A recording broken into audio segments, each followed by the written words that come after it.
a lovely day!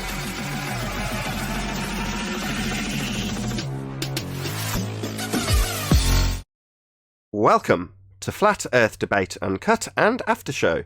I'm your host Nathan Oakley, and if you are new to this channel, or you've not done so already, then be sure to subscribe, hit the bell notification icon and join button if you'd like to become a Nathan Oakley 1980 channel member and keep up to date with the Flat Earth Debate. If you'd like to support the channel, there is a super chat that runs alongside each of these shows while they premiere. There's also a PayPal, Patreon and crypto link in the info box below the video.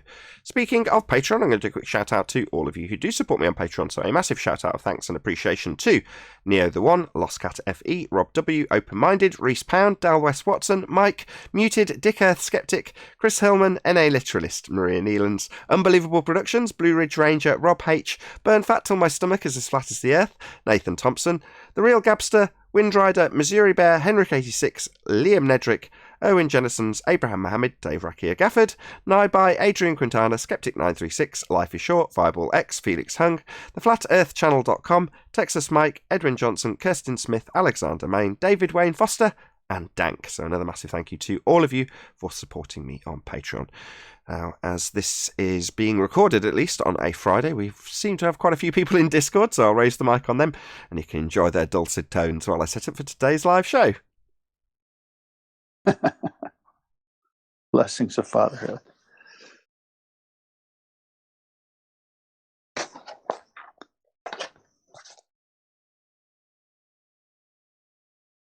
Who's on board? Buster 2, another version of Neil, Ryan, Sam, and Steve.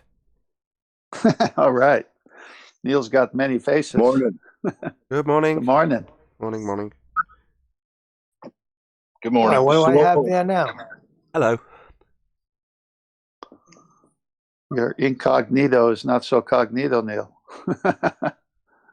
What's coming up? No more picture? No, got you.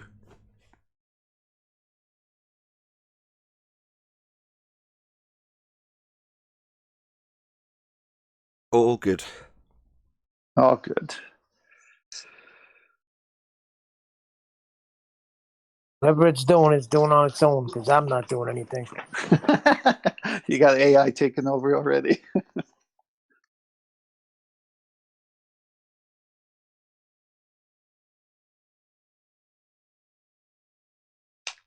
What's going on, Neil? Nothing much. Same old thing. Same old thing. Car running? Everything good? No. No. I'll tell you that without him even answering. No. Cars just going local. Well, that's okay. Just don't take it long distance. It's just going local. No, that wasn't funny enough.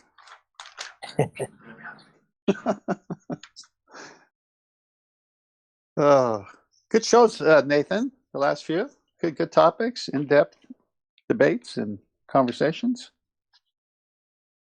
Yeah, I haven't been able to watch them back. I sort of joined at the beginning and at the end just to thank people for watching and encourage them to share the show. Just able to. Stuck it on and then been distracted with children and various other things. Yeah. Catch your sleep when you can and take care of them.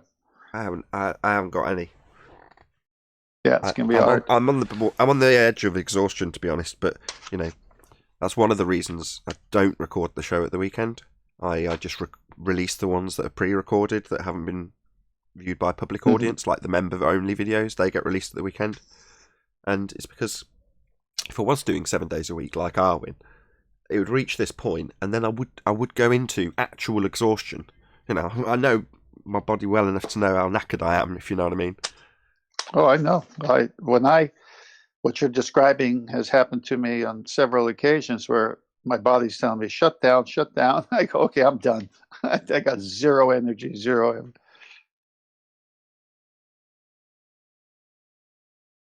Not that I'm moaning.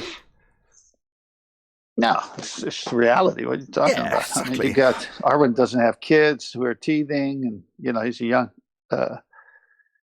His whole surroundings is different than yours. I mean, kids. My daughter's got 4 kids under 7, so she's exhausted all the time. Don't envy her. Yeah, I mean, it's, well, I mean, she's here on the property with us, so we help out a lot. So that's it's how I know these things. simultaneously the most exhausting thing you can do and the most wonderful thing you can do at the same time. So Isn't I'm that not the complaining. truth? Isn't that the truth? Yeah, kids are great.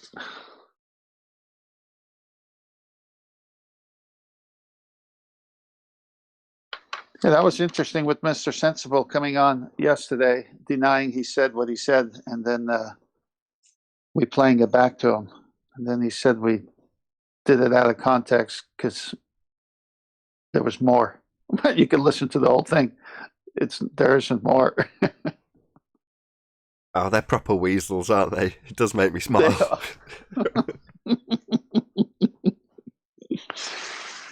I mean, I remember when Mitchell released that debate, and I can't believe it. I'm saying, how can the guy say that? And to this day, he's denying it, but it's recorded. I mean, it's just crazy. He seemed fairly green to YouTube when he first showed up, and then a couple of months into his very green existence on YouTube, he's debating what is essentially a very well-established, very well-read flat earther, that would be Mitchell from Australia. Bad mistake. Yeah, obviously.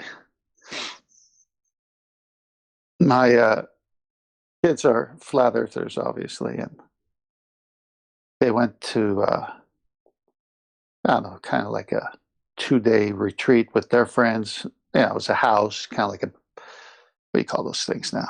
Where you rent someone else's house. And they had a pool and everything. So kind of a getaway. And they took all their kids. And so there were 4 different families. 2 of the families are flat earthers. 2 of the families are not flat earthers. And the stories I got back when they came back, shared to me by my wife, because she already talked to them, was that they debated the whole subject in bits and pieces throughout the whole 2.5, 3 days there. And push come to shove, one of them says, yes, you're right. I am not open. I won't entertain it. And I'm totally against it because they just argue against flat earth with no facts. But at least he was honest enough to say it. It's a pulverizing, what do you call it? Moment. To the word. Pulverizing No, moment when you debate it. The whole thing of flat Earth, and it really is pulverizing. To some people, it didn't pulverize me. I had to purposely think. Me either. But I did harass my brother at first. I was hitting him with all the questions that we get hit with. What about NASA? What about satellites? Like, this went on for about 2 weeks of me working with him. But then I would go home and like search it out. Then I did a couple of observations on my own. And I started like, wow, we ain't on a globe. I'd like to hope. Some people. I was just going to say, I'd like to hope that the show actually does consistently offer arguments that people can take and present to other people. Those are the housekeeping questions, Nathan. Yeah, if you like. Yeah. I'm just saying the talking points or housekeeping questions or top 3 or whatever it may be offer something that I felt I wanted and that wasn't available to me. You know, a place where you can get actual consistent answers about the troubling questions at the time that I was being asked that I didn't have answers to. You know, didn't recognise any of the fallacies, didn't recognise any of the making the question. I didn't recognise any of it. So you just end up stuck in a just justifying your model that you don't adhere to and things like that. And, you know, I hope that this specific channel, whichever one you're watching on, Nathan Oakley or Nathan Oakley 1980, actually does offer that to the audience, where they can listen, hear the argument, understand the argument because it's repetitive, and then go forth and say, here you go, whoever it may be, Neil's brother in this example, and say, this is the argument. It does. That's why I love listening to the same question and hearing different people respond. And we say the same answer, maybe from a different viewpoint, because maybe that person brought up something the last person didn't bring up. And it gets started my day, that's for sure. No, this is the show. When I stumbled on this show, shout out to David Weiss. That was it for me.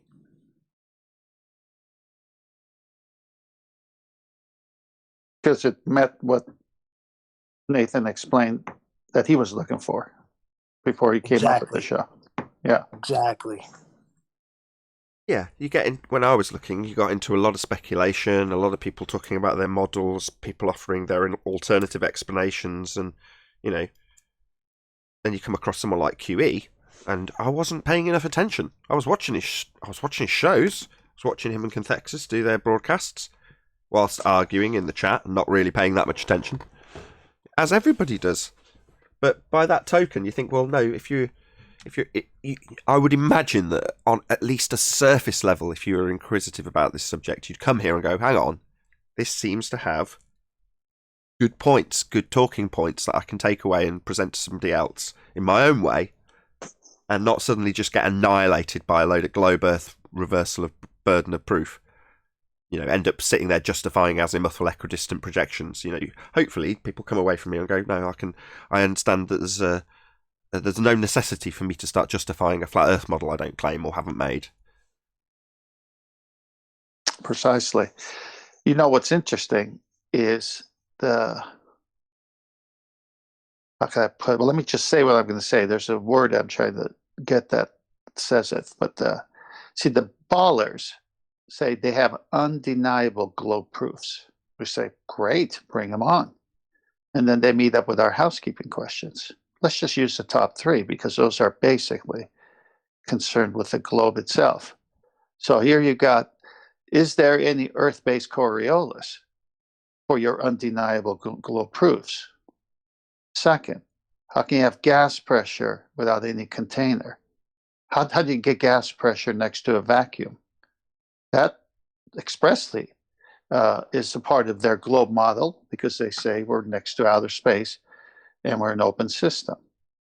And then number one, well, if we are a globe and we already know the radius, you get the circumference from it, then it's very simple to figure out where Earth curve starts at any elevation that you look from. And we have the black swan, and basically prior to black swan, we used to say, we see too far for it to be a globe. We just see too far. So those three are so devastating. So when the baller says they have undeniable globe proofs, I haven't heard one. I haven't heard one undeniable globe proof. It's just words, but nothing to back it. Hey, Flatzoid. Hey. Yeah, it's just a belief in a cold system that isn't true. Yeah, like this morning on 24/7, a kid comes on and he starts talking to him. First they were explaining gas pressure out of container, and then he goes into satellites and cars in space, and I was like, wait a second, you're talking about a fake region here. Why are you entertaining any of this? Some people haven't made that connection yet, Neil.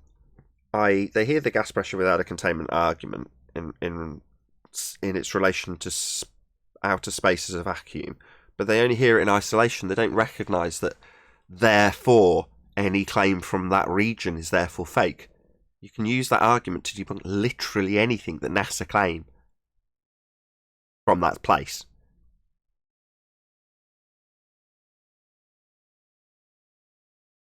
Yeah, but in time past, I would have entertained all of that.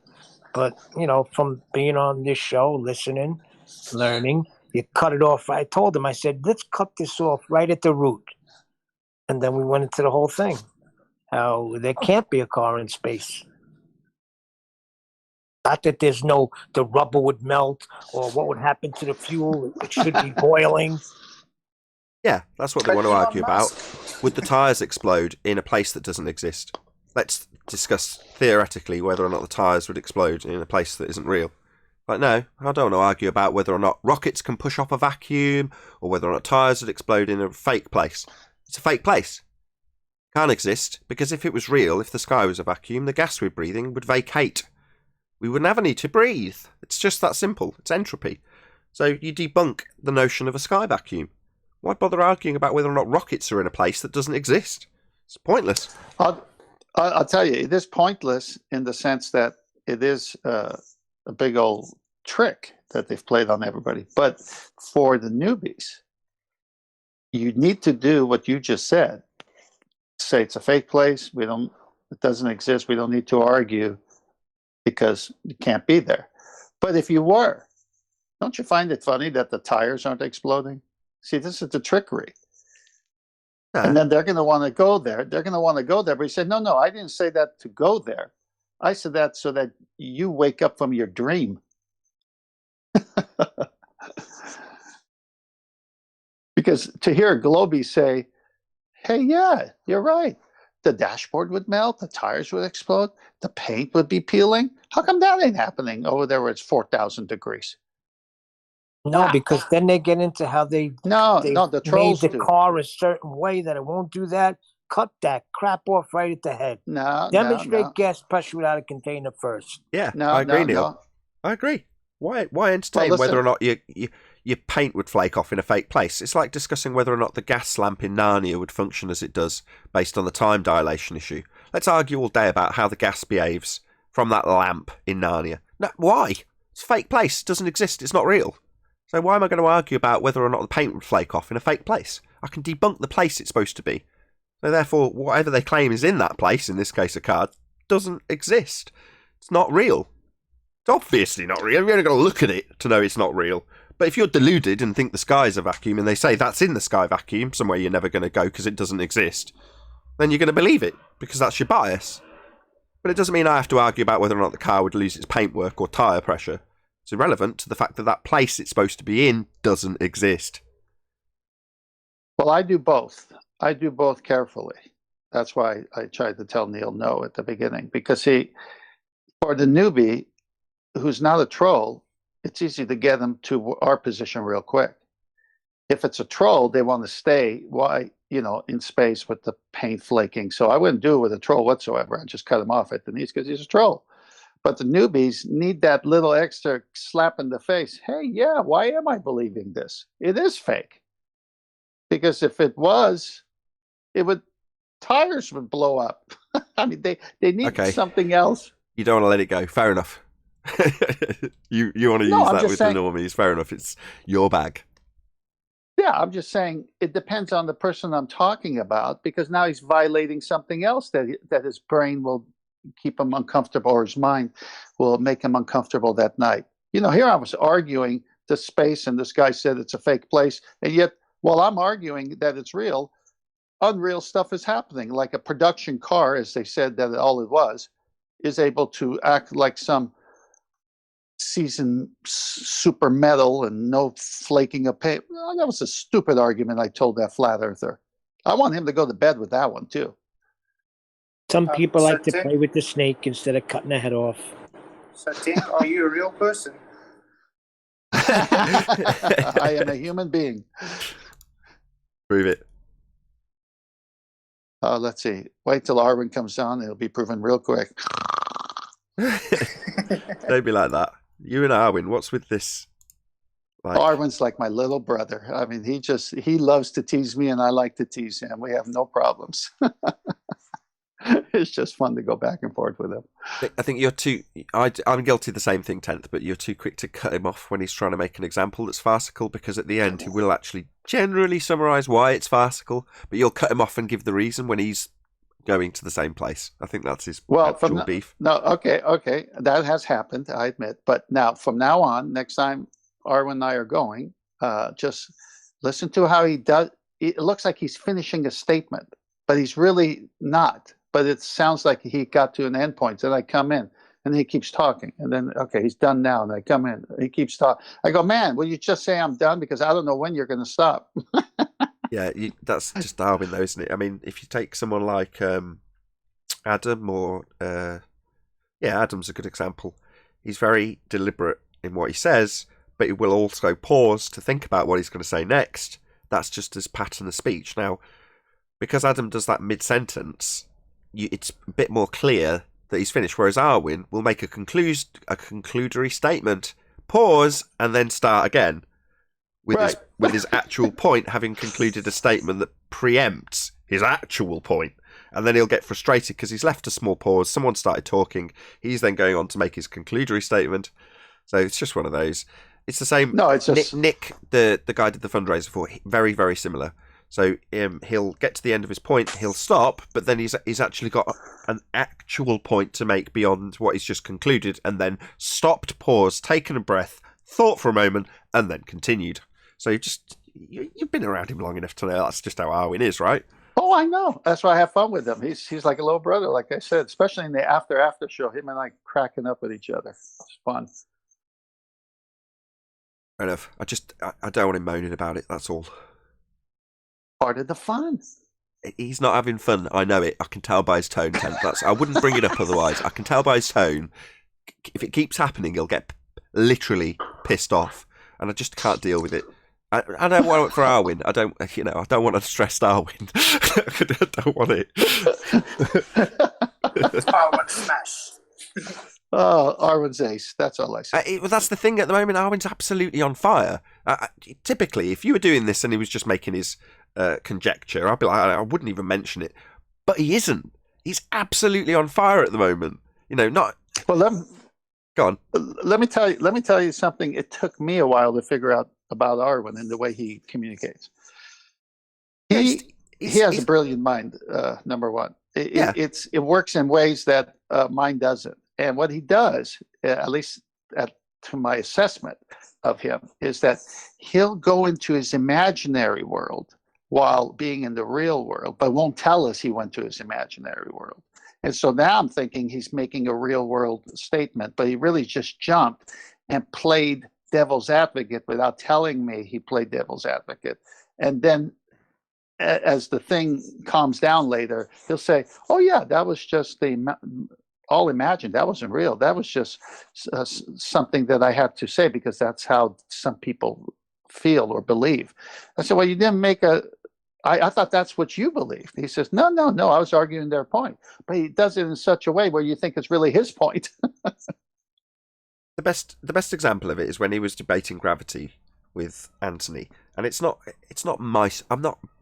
gravity's not my thing. I just think it's easy to brush it to one side, and I do, and there's nothing wrong with that. I can debunk it quickly. Anthony wants to go into the begging the question fallacy. I don't need to rehash our differences in that regard. But Arwin and Anthony, very different minds, very different way of describing and thinking about things, debating about gravity, was fantastic. Everyone around me hated it. They were like, oh, not another Arwin sleeping warrior tete-a-tete about gravity. It's like, no, this is ace. I'm getting somewhere. And towards the end, it kind of, they came to a harmonious description about what was actually occurring. It spurred on conversations between Quantum Eraser and Dr. John D and Adam that I was privy to listening to. It was a really, really interesting time. And it was all spearheaded by Arwin, right? Same thing applies recently. I was using terminology for how the black swan annihilates the argument. And I was saying the model implodes upon itself because you can't derive a geometric horizon if you can't see it. Therefore, you can't measure R, etc., etc. Arwin comes along and just says it's a paradox and then detailed why. Like I'd just detailed, but slightly more concise. But he used the word paradox. And you're like, yeah, you can't derive something to move something if you can't measure something. In this case, the geometric horizon. Therefore, it's a paradoxical model. You're like, what Arwin injects are moments of genius to the show. Yeah, don't get me wrong. There is quite a lot of fluff and conjecture from Arwin. Which, I hate that. I'm not going to be honest. I'm not going to be lying about whether or not it irritates. It does irritate me. It doesn't change the fact that the result that he comes to at the end of it is very, very worthwhile. So that's one of the reasons I like Arwin, because he does think very differently to me, to you, to Sleeping Warrior, to Paul. He's just got a very different way of viewing things. And yeah, occasionally it can become irritating, and I'm sure the audience occasionally gets irritated by him. He gets irritated by himself. He'll even verbalise that, right? So it's just one of those that I don't know. I don't like to see him getting flustered and frustrated because he's just trying to get his points about. Especially when he's, in the last couple of weeks, he's been absolutely on fire, just making really good points, summarising stuff really concisely, demolishing stuff at the end of a tete-a-tete, and going, "This is the actual summary." Very chocolate-esque. Mm-hmm.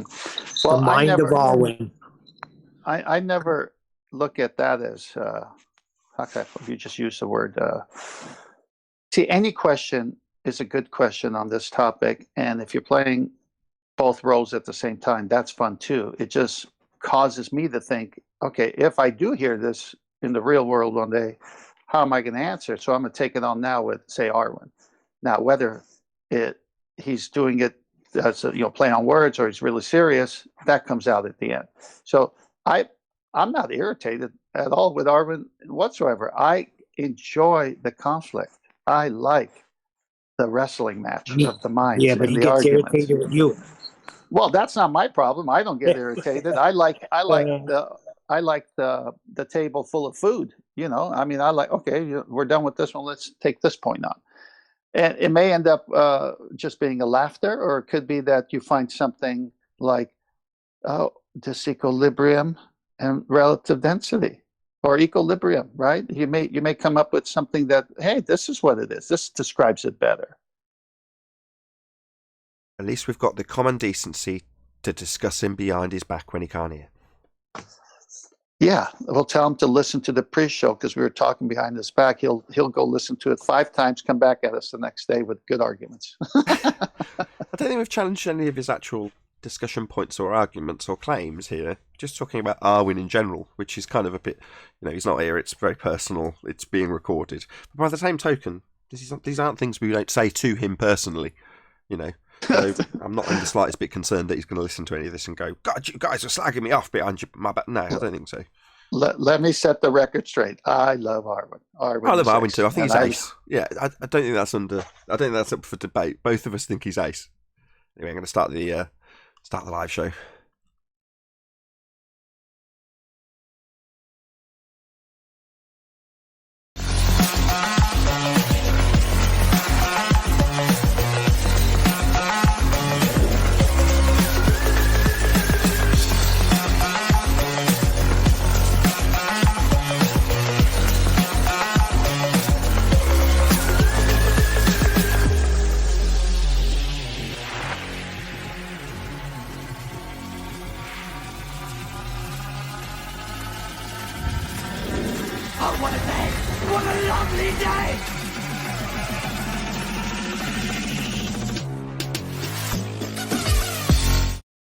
Welcome to Flat Earth Debate Live.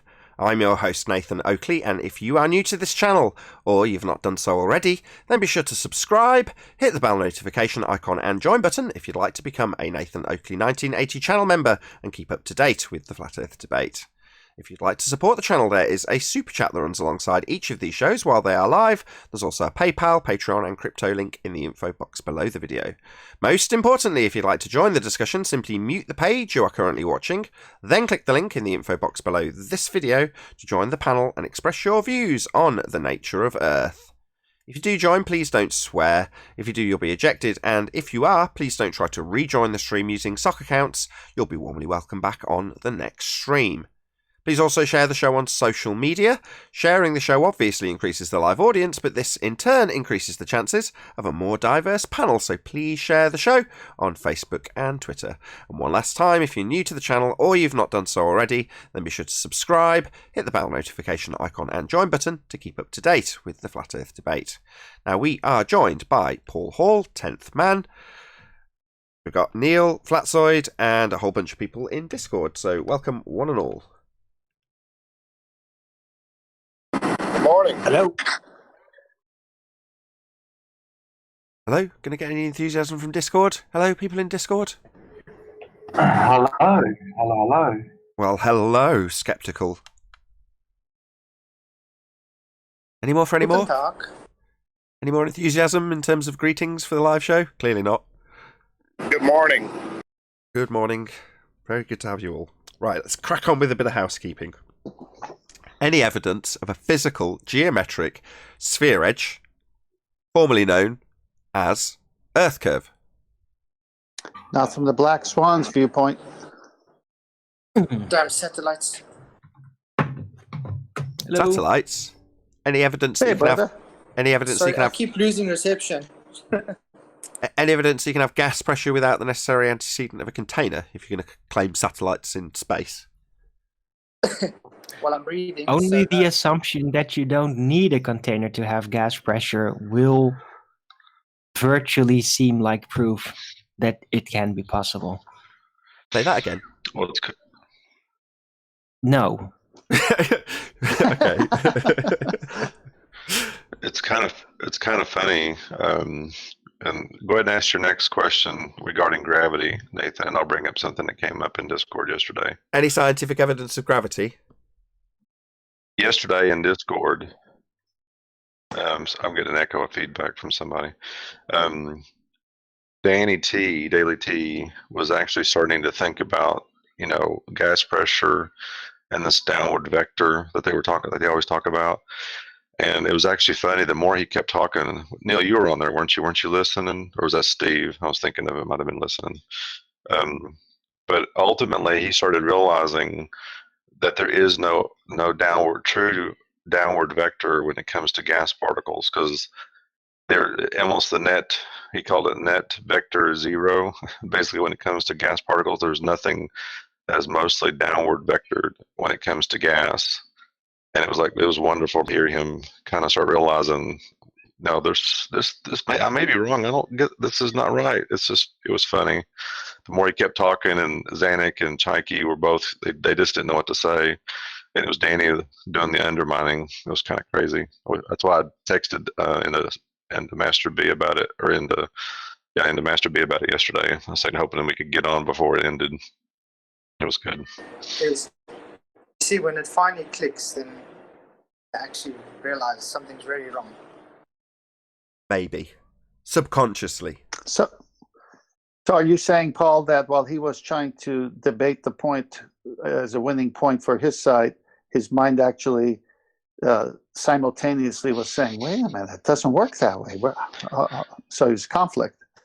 Yeah, basically, yeah, because if the gravity statement is true, like the downward vector, then most of the gas particles, their downward vector should be down. If you just start plotting them out, they should be mostly down. And he started realizing that that's not true. Gas particles go in all vectors in all directions at all times. There's no one mostly downward vector for gas particles. Gee, I've heard that somewhere before. Yeah, me. Oh, I know. Gas does not go down, go boom boom like bouncy balls in a fish tank. Just because retards like Thunderfoot assert it to audiences of almost 1 million people doesn't make it so. That's not gas behaviour. That's retard behaviour. Thunderfoot, that is. A retard that asserts that gas go down, go boom boom with a downward vector when he pours a solid into a fish tank. No, gas expands at high speeds in all directions, all vectors, not mostly down. Not 9.8 meters per second squared. All vectors. Then, of course, about 5 minutes later, he reasserted gravity again. I was like, oh my goodness, Danny. He just like, no, the cognitive dissonance just would not let go. You could not let it go. I keep saying it's down to the 5 stages of loss. So if you've gone through the denial and the anger stage and you're at the bargaining stage, you've really got 3 choices, not 2. Choice number 1 is obviously move on to depression. Oh my God, I was wrong. Gas isn't going down, go boom boom like bouncy balls in a fish tank, even though Thunderfoot told me that was the case. If you start moving on, then that's a relinquishment of your argument. They don't want to do that. So the other 2 choices, I've previously said it's only 1, which is to regress to anger. But they could stay in the same position, right? Stay in the bargaining stage. And how can they do that? Well, they just reassert their claim again. So you annihilate their claim. And what do? They reassert it 5 minutes later after there's been a bit of obfuscation and distraction. Just say it again. So then you go around the same circle debunking it. If you're tolerant of that nonsense, which we're getting less and less so here. Don't let them reassert the same argument 10 times anymore. And that right there is the origin of you just don't understand. You just Because don't we have to say it understand. again and again and again. There you go. I'll repeat it so you understand. I'll ignore your rebuttal and repeat it 10 more times. Yeah. Yeah, I've got to the point Yep. where I just tell them I don't have time for time wasters anymore. Carry on with the same thing, I just block. Yeah, exactly. They're wasting your time because they're only trying to appeal to their own cognition that they're right still when it's been debunked and they've ignored it. So by reasserting it, it's almost like it hasn't been debunked. Delusional. Moving on. Any single viable hypothesis from any of the fields of astronomy, cosmology, or astrophysics?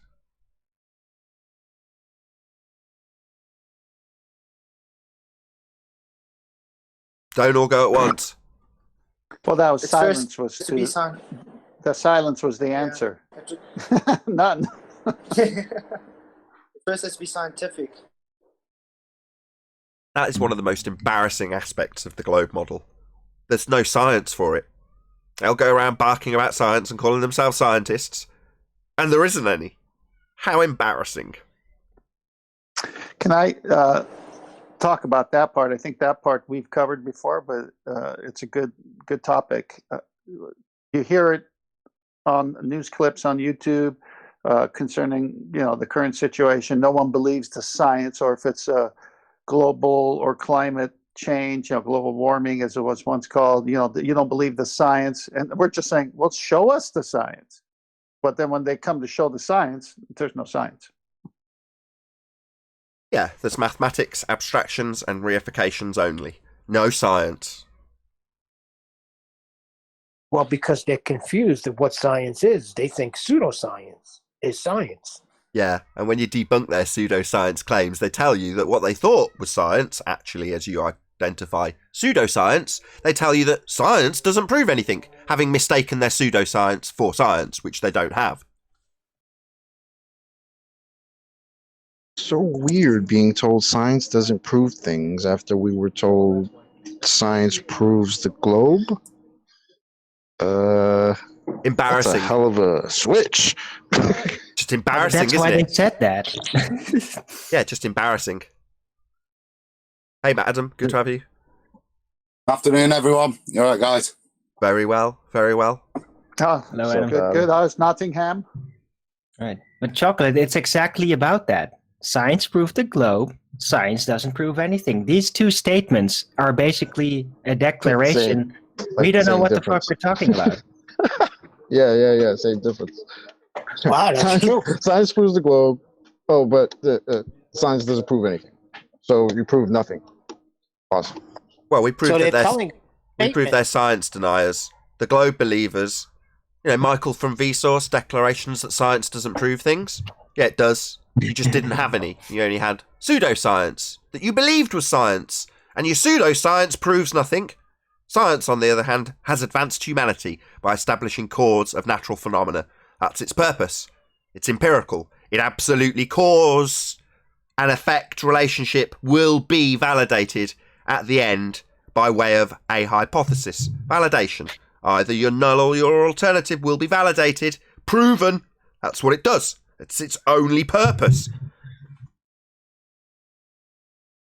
Yep. Yeah, just science deniers on the globe side. Any evidence of axial rotation of the Earth-based variety?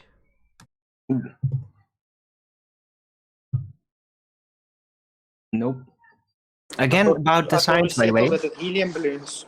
Could they be just called science revolutionaries? They're trying to create a revolution in science by literally undoing it. No, there's a term for it. They're pseudoscientists, and what they are claiming is pseudoscience. It's already defined. A claim of science where there hasn't been an application of the scientific method. That's pseudoscience. That's what they actually have by definition. Right, but they're not just wrong. They're trying to take it over. They're trying to take over the concept and replace it with their concept, with their pseudoscience. So doesn't that make them science revolutionaries? No, it makes them pseudoscientists, as it's already defined. Didn't I just say But that? do 10 all seconds? pseudoscience do all Think of of that? how significant that is, though. Like, think of quotes like people like M. Scott Veach will say, "Oh, we don't need the scientific method." But like Nathan said, pseudoscience has been defined, right? Any belief or that has been mistakenly gone through the scientific method. So they're vying for pseudoscience. They're fighting for it. Yeah, Armin's right. They say they have the higher science. See how they are taught when you're growing up. What you're taught, pseudoscience is actual science, but it's not. Because when you're actually just taught the empirical method is. Yeah, they've been told maths is empirical. And it's not empirical in terms of natural phenomena, the nature of reality, physics. That's a completely separate field. The maths, which is what they have. All right. So just because there's no proof of Earth rotation doesn't mean the Earth is not rotating, is where they'll go. Well, no, because they'll then go on to beg the question. If Earth's rotating, and Earth's atmosphere, oxymoron, is rotating with it, well, number one, that doesn't give you a 15 degrees an hour deviation as Earth rotates underneath, because they're claiming they rotate together, defying the claimed cause of the Coriolis effect they need to prove it's spinning. So they're immediately pissing in the face of their claimed proof that it spins. That would be Coriolis deviation at 15 degrees an hour as Earth rotates underneath. But they'll beg the question, well, if Earth's rotating and atmosphere's rotating with it, no, number one, you're begging the question fallacies thwarted by the fact that we've got multiple directions of surface winds. Also, it wouldn't give you 15 degrees an hour, the thing you need to prove it's spinning. Your question is there any evidence of axial rotation of the Earth-based variety? No, there isn't. And when we ask for it, they have nothing. Yeah, there is no evidence of axial rotation. Any claimed evidence that they present, i.e. not actual evidence, just nonsense, like bullets and footballs that have the Earth rotating underneath them, would imply that Earth's rotating underneath an inertial reference frame. And that plane that you're travelling on would have its flight time reduced because if it's travelling west and Earth's travelling underneath it, as is required for that claim, then the flight time's going to be reduced. Well, that doesn't happen. Move on. Any evidence of the distance to the sun? Nope. But it's over there. And it has an angular size, apparently. And it has an angular position in relation to the observer. And that's the data we have. Plus lumens, the amount of intensity of light reaching the surface. That's a bit redundant. You said it's got an angular size, apparently. Angular size is apparent size, so it's got an apparent size, apparently. Well, apparently was, that wasn't technical. Apparently, I heard it too. I wasn't going to say.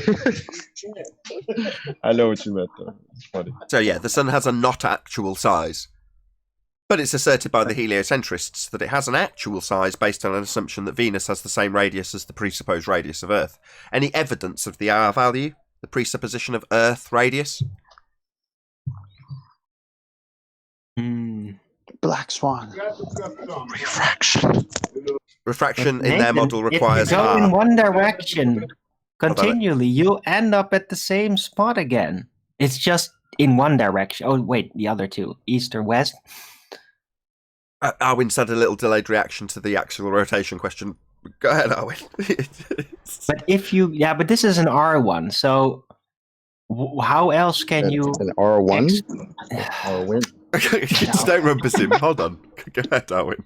This is an R-based proof. That's not really proof. But if you go in one direction, and you don't necessarily presuppose that you're moving in a circle, which would, then you would actually rotate slightly towards one direction if you'd be moving east or west, and you end up at the same spot. Now, a lot of globers can only imagine that is only possible because, it's on a sphere. They can't imagine that to happen any other way unless, if a standard flat earther would suggest, but it is in a circle on a disk, for which there's no real proof either that the equator line is circular. So it's a bit of a complicated question. It still doesn't prove an R, though, in a direct sense, but it does open up like this corner. Like, but why is that possible then? It's a good Did point. you say equator line there? I was just about to say, Adam, that's a very good point, Owen. If you don't know the layout of the map and where it actually is, and what they give us is a spherical representation that's then transposed incorrectly onto flat maps as global projections, how are you supposed to know that the sun does actually move in that circular trajectory? How do you know that that is actually the...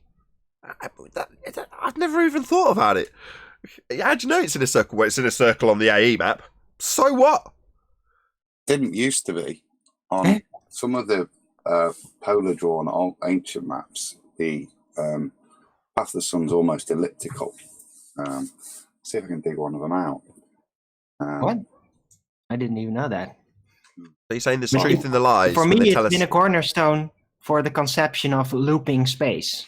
Well, East I was to going to west. say heliocentric assertions of sort of egg-shaped orbits, right? Well, maybe there's a bit of truth in the lies.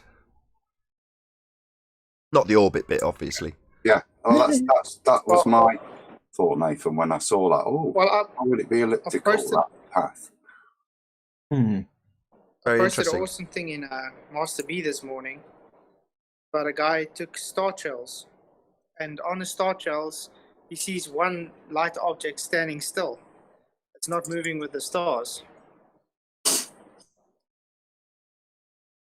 Very interesting. Could it Right. just be the stars are moving? Apparently. Well, That's what you observe. Well, we're told that it's because we're on a ball that's moving, though. So what? How are the stars still moving? Yeah, And get but off the ball. The point is that if it's a geostationary satellite, shouldn't it also be moving?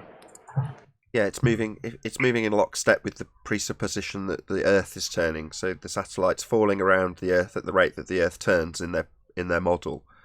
That's the assertion with the geosynchronous orbit. It's synchronous with the movement of their presupposition that Earth's turning.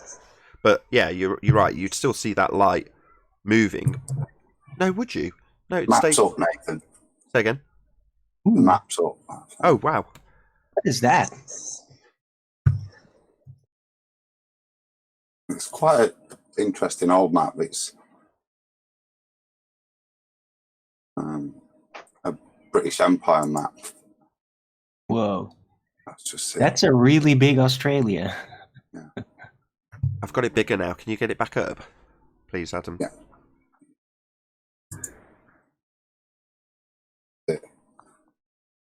I can't see any of that.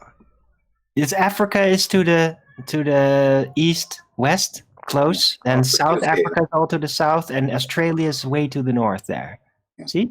So what is this? Where's this come from?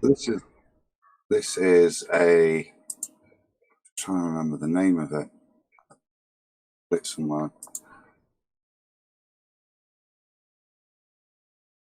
The world plane and immovable. So it's a. Like I say, it's a British Empire map. It's talking about. I remember it talking about trying to ensure they conquer Afghanistan and the importance of it, the routes. 1800s, right? Judging by the style of text. Yeah. 1800s? 1841, this says. Okay. So it's still it's in the time frame that it's just the same propaganda-ridden map, right? I'm not decrying what you're showing us, Adam. I'm really sorry. No. I don't disagree. It's from a reset time, post reset time, and it's at the inception of the globe. But this is described as a flat map, plain and immovable. Or Middleton's, there we go, pioneer map of the world, plain and immovable. Think terminology. I wonder why the biblical reference in the title of the map, immovable, right? Like biblically describing it. Yeah. And plain. Plane, I've got no issue with. That's accurate. We are on a plane. Exactly. And the plain part is just straightforward. It's the immovable bit. Why? Yeah. contextually, that makes no sense. And while when you read it out biblically, you can understand the context. But why would you ascribe that to the map? Especially if Is that maybe Right. is that maybe language against axial rotation, and someone put it that way? Well, yeah, that's kind of what I'm implying. Why would you call it immovable? Biblically inspired. That seems pretty logical to assume. Yeah, Well, at that time, maybe whoever made this map or whatever organization got behind it, they were putting it there as because maybe they were in debates. The Earth is not rotating, and others were saying it is. Oh, come on, 10th man. You know everybody knew that the Earth was a ball for 500 years now. It's only recently the Flat Earth Society came out So of the nowhere. So the Flat Earth Society is wrong? We're not moving? I wasn't even thinking about it. Flat Earth The Society. Flat Earth Society thinks that the Flat Earth disk is flying in an accelerated fashion up towards into space. So no, their Flat Earth is definitely moving. I'd like their proof of that shit. Just I like never I like brought the them proof up. of the globe shit. I just wish Why am I- we would start bringing the Flat Earth Society as their, how can I say, their research. it's a convenient straw man for people to debunk. That's all it is. Right, I'm just going to read out Retro Bill Super Chat. Just read an article which references a home buying survey. The article goes on to say, quote, "This survey is not scientific, but the results make sense," end quote. Is this implying that surveys can be scientific? If it is implying that, Retro Bill, thanks for the Super Chat, first of all, then it's wrong. Because even though they may imply that you can have a scientific survey, no, you can't. Surveys aren't assessing the cause of natural phenomena. That would be science. Thank you for the Super Chat. If I may. But wait a minute. Before this acceleration upward at 9 point whatever meters per second, I've actually heard the Globers argue that because the ground will race up to your feet in that reference frame. You have to have a net force 0, so the ground does have to be rushing up. So the Globers I've actually heard argue that case. Yeah. Not just the Globers. I mean, Einstein. listen, exactly. Brian Cox, when he was describing Einstein's bending of space-time, he described it exactly like that. He said Einstein was saying that instead of the apple falling down to the earth, it was the earth moving up to meet the apple. You know who Bending else of says that? space-time. Who else has got that? Hold on. What about the other side of the Earth? Who else has got that as part of their narrative and model? Flat Earth Society. Flat Earth Bang Society. on. Flat Earth Society. Right? So this Yes, sir. useful straw man that's presented as what we call controlled opposition, Flat Earth Society, has useful arguments for your average layman to debunk, but also plants the seeds of space and gravity as part of their rhetoric, not our rhetoric. Controlled opposition rhetoric. I'll see if I can find it. Give me a sec. Same rate too. Earth moving up as a disk with water spilling over the edge at 9.8 meters per second through space. That's the Flat Earth Society model. Something we do not in any way adhere to. Models are pseudoscience, space is fake, gravity is a reification fallacy. So we don't buy any of that nonsense. But if you're a Joe normal and you come across Flat Earth, you type it into a search engine, you come across them, you can quickly have a glance through some of their arguments. Some of them are fairly decent arguments. But like any controlled opposition, they can't base it all in total lies. They've got to give you some slither of truth, otherwise they won't seem credible. That said, some of their arguments will just be the useful strawman arguments they want flat earthers to have. Horizon arises to eye level. Not pointing out that the horizon's reified into a physical sphere edged by globe heads. That's what we do, because we're actually debunking the globe and not claiming reified models that we cannot possibly live on. We don't live on a model. If I could read this paragraph from this map, it kind of sets it into context. It's saying the same thing. I'll just read this first bit. This map is the result of the very great intellectual effort, which, of the nature of inspiration, could alone be sufficiently powerful to lift my conception of the general lay of the continents out of the established, but totally erroneous arrangement given of the world as published on the globe itself, or its numerous representations as Mercator's charts and maps, all of which are found on the mischievous theory of a rotating Earth and a stationary sun. The configuration of the Earth as set forth as stationary and with a travelling sun is entirely different from the mere result of flattening out the globe. I throw great importance onto this because it is a point of the first political necessity for the able and safe control of the British Empire. It's been universally thought that the positions of the continents would be much the same on the stationary and extended Earth as a flattened out representation of the globe, whereas there is a great political difference of the first importance to England. So it's kind of saying there that they're up to something over there. It goes in a little bit more detail, but I think it's pointing out there's a physical difference between that. Can we hear the little bit more detail? Can you read on? Yeah. The very gravest interests of the British Empire have been sacrificed by years of neglect of this question of the shape of the Earth, in that Russia has been allowed to overrun the Caucasus and lately to obtain possession of Bantoum and Kars, whereas the Caucasus, in hands friendly to Great Britain, offered us true commercial route to northern India, across the Caspian Sea and through Afghanistan, and further would have enabled us to become masters of the Caspian Sea and thus finally to hold Russia in check, befriend Persia and a sure and willing ally, command Afghanistan from both sides and remain the unquestioned and unquestionable ruler in Asia. All of this might have been lately attained. I regard it at once as a great calamity and a great punishment to this nation, that such a splendid opportunity of obtaining mastery of the world has been idly thrown away. Further, the loss of India is only too probably one of its future results. Truly the great curse mentioned in Isaiah chapter 29 verse 14 has fallen on this nation as a punishment for its idle and godless contempt of this sacred question of the Creator's handiwork. See Isaiah chapter 29 verse 14. And the understanding of the prudent men shall be hid. Had I been listened to long ago, the understanding of this prudent would not have been lost to this country. The calamity of Bantoum and Kars in Russia's hands would have been impossible. I was for war with Russia from the very first, and I am for war with Russia now, to thoroughly regain the Caucasus and the Caspian Sea, with a true deference for India before the country is lost to England. I regard war against Russia as the nature of a holy crusade and as more and more necessary daily. What? And when was this? This Very is not interesting. recent. It's riddled with it's riddled with propaganda, right? But by the same token, it's still fascinating. But from when was this?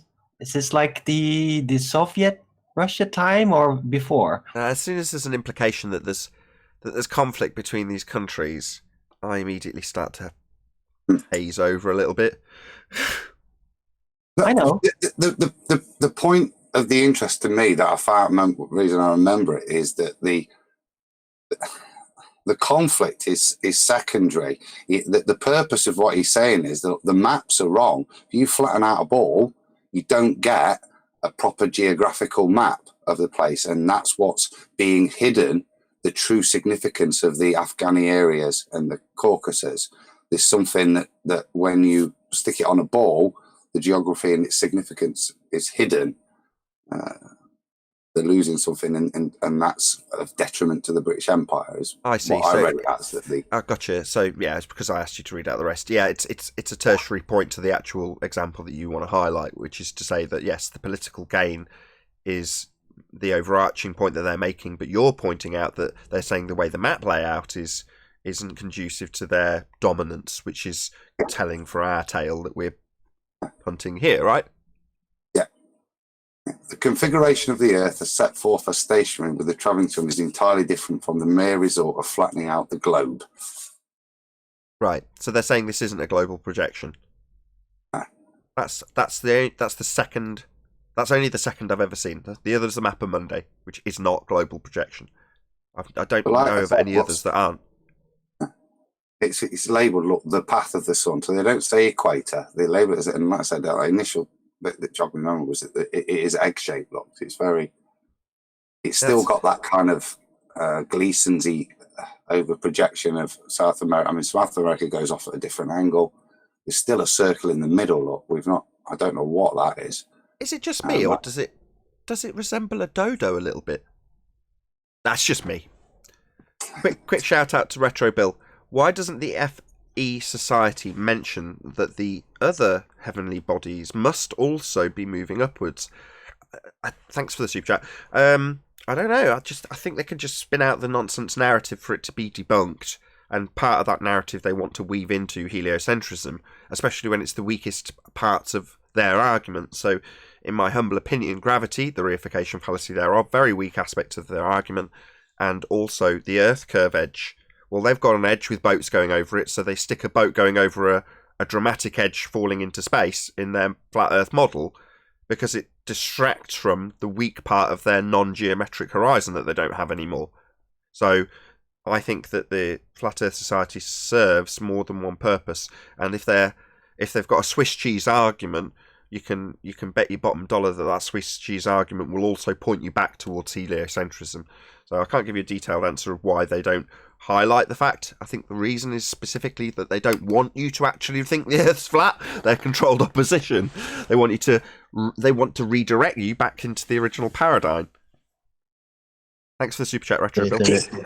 If you want to relate that back to Brian Cox, I posted the video. It's in Master B. Go to about 1640. That should work. Be careful when you mention dodo bird. Get people started. He did it Get it purposely. started. But I have a question about the Flat Earth Society model.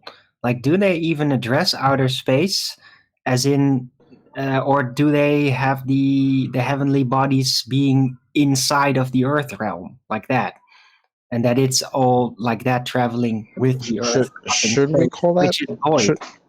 Should we call that the Flat Earth Society model, or should we call that the Einsteinian model? No, but Einstein's, that's just the gravity conception that they used. Okay, still Earth rising upwards, right? Right, but do they address the outer space and supposed heavenly bodies being out there outside, or is that just the misconception that the media applies to them, or do they say more like the 2050 model from the flat earthers at the beginning, the discers, like it's in the Earth realm, moving with the Earth up into a completely void outer space? How does it work for them? I don't know, man. You'd have to ask them. It's all nonsense.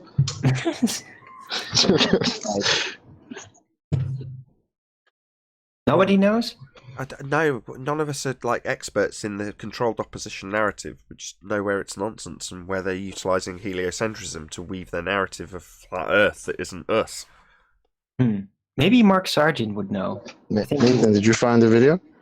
Couldn't find it. I didn't know what you were referring to. Oh, no. Remember Brian Cox talking about the Earth moving up to meet the apple? Yeah, that's what I posted. It's in Master B. Is it? Or did I put it in Ballbusters? I was going to say, I couldn't see it at 1640. Have you just posted it again, though? Is this what you've just posted? Master B. Yeah, the last thing I posted. Okay. Is it timestamped or? No, just. There it is. You gotta go to 1640, basically. Okay.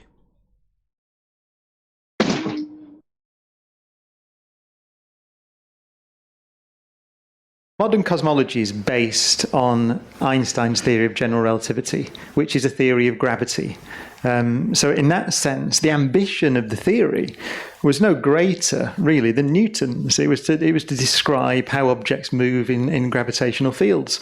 Newton said it's an apocryphal story, actually, but Newton said there's an apple fell onto his head. Why did it fall onto his head? Because there's a force pulling it down, and that force is proportional to the product of the mass of the Earth and the mass of the apple and the square of the distance between them. So that was the first universal Just add at this point that is now superseded, 105 years out of date, labelled incorrectly, Newtonian gravity. Actually, Reverend John Michell, Cavendish gravity.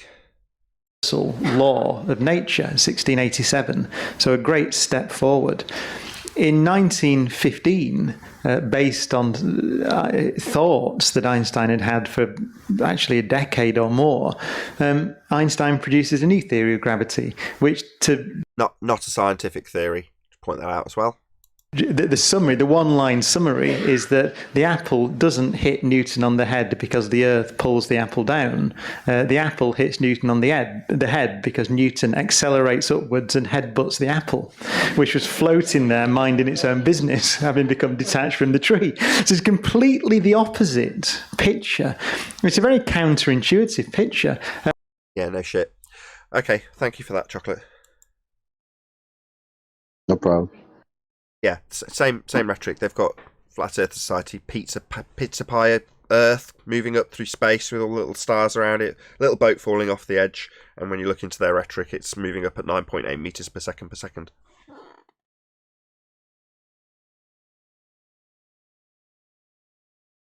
Yeah, total nonsense. Counterintuitive. My favorite part was when he said, based on the thoughts of Einstein, not based on scientific experiment validated. Based on thoughts. Yeah. In the next breath, he calls it a theory. Not a theory. Well, you do know that Einstein's imagination is scientific to them. Well, yeah, yeah, but it isn't.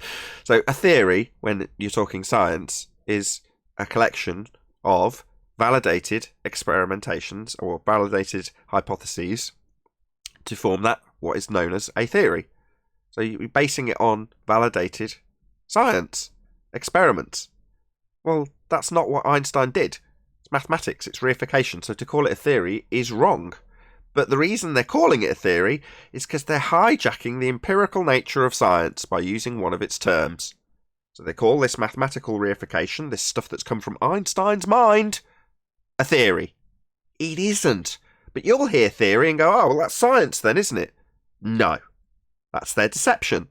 And if you were to pin them on the wall, oh, well, we only mean colloquial theory. Oh, right, like Mystic Meg or Nostradamus. That sort of theory, as opposed to an empirical, scientifically valid theory. Which it isn't. But they'll use these terms, these scientifically sounding terms, that also have a double colloquial meaning that isn't scientific, to give the impression that they're presenting you with science. They're not. Nonsense.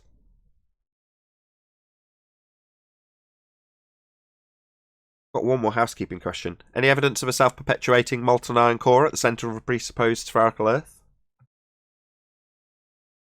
No. Not even a little bit.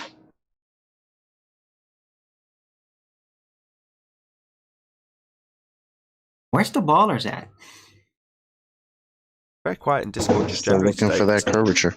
Started off really busy before I even started the show, and it's got like less and less participants as we've gone through the show. Well, Also- Virus is in chat, and I'm going back and forth. He's still got dementia about this whole flat Earth, and he says, "Prove it." I said, "Use your eyes. If you follow the chat, you can see how silly he's sounding." Come on the show, Virus. Don't encourage him. Why do you want him here?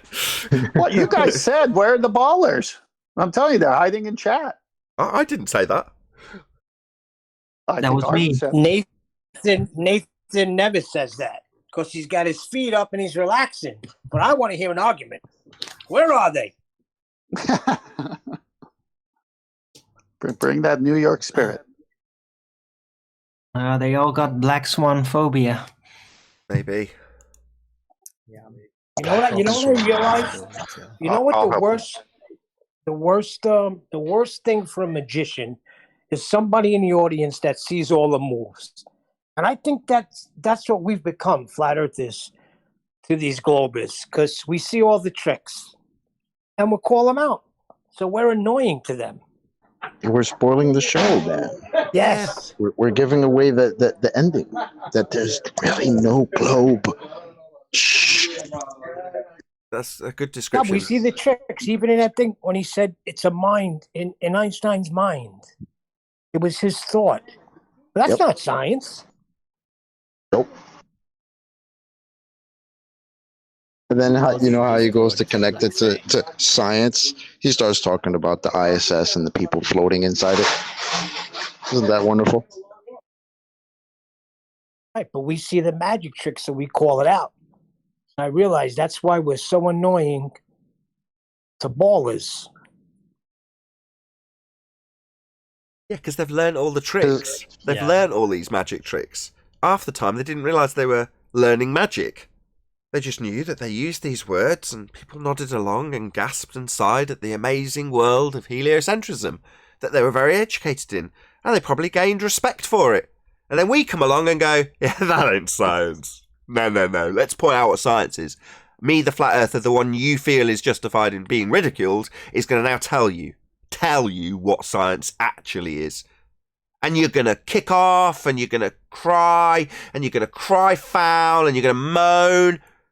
But ultimately speaking, a flat earther who you think is worthy of ridicule is going to point out factually accurate details about what science really is and how you don't have it. That's painful when what you thought you had was science, and we point out it's just a magic trick. Let me give you. They realized their word doesn't work anymore. Abracadabra. Except the new version of that is gravity. On that point, Chocolate, let me give you an illustration of how insane they are. They say if you put a bucket over your head and grab it by the handle, pour water in it and spin it, that proves gravity.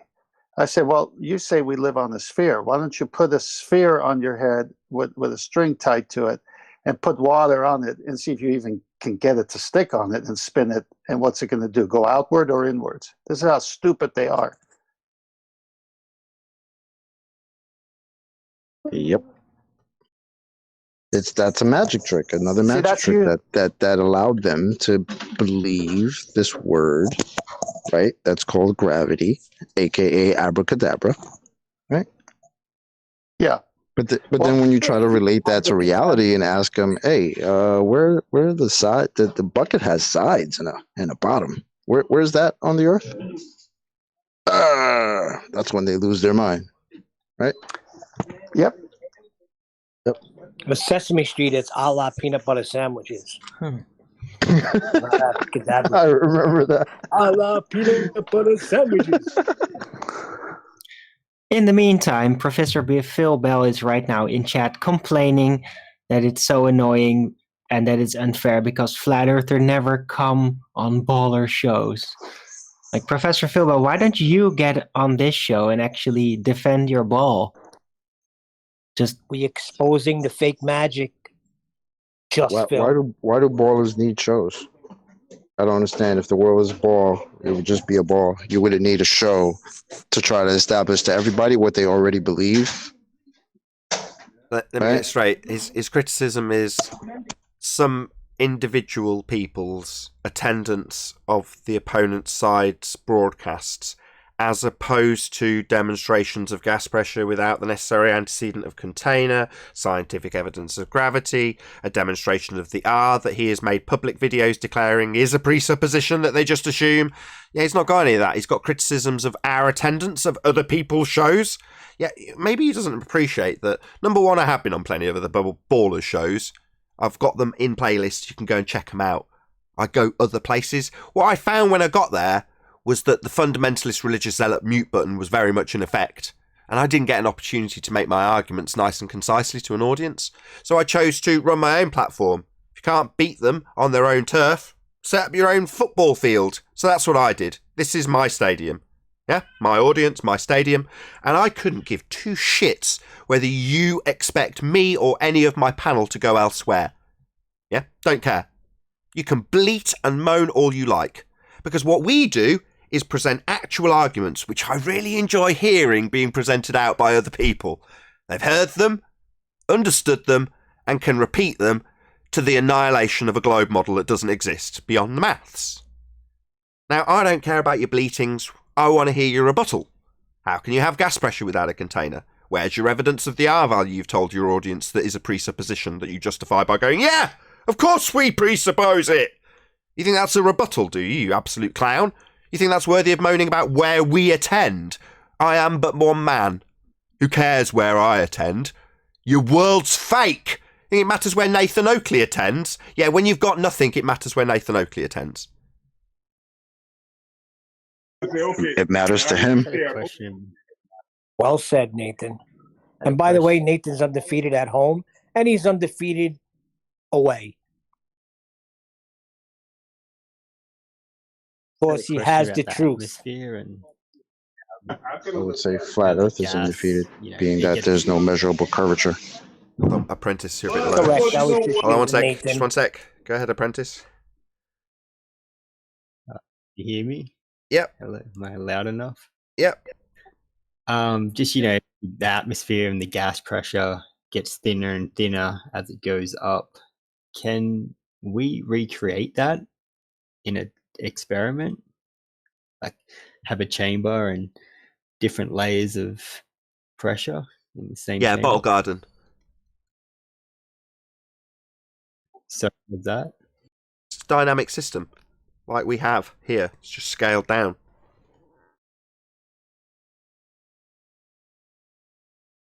Yeah, I'd like to maybe He see said someone. he said a bottle garden, a bottle garden.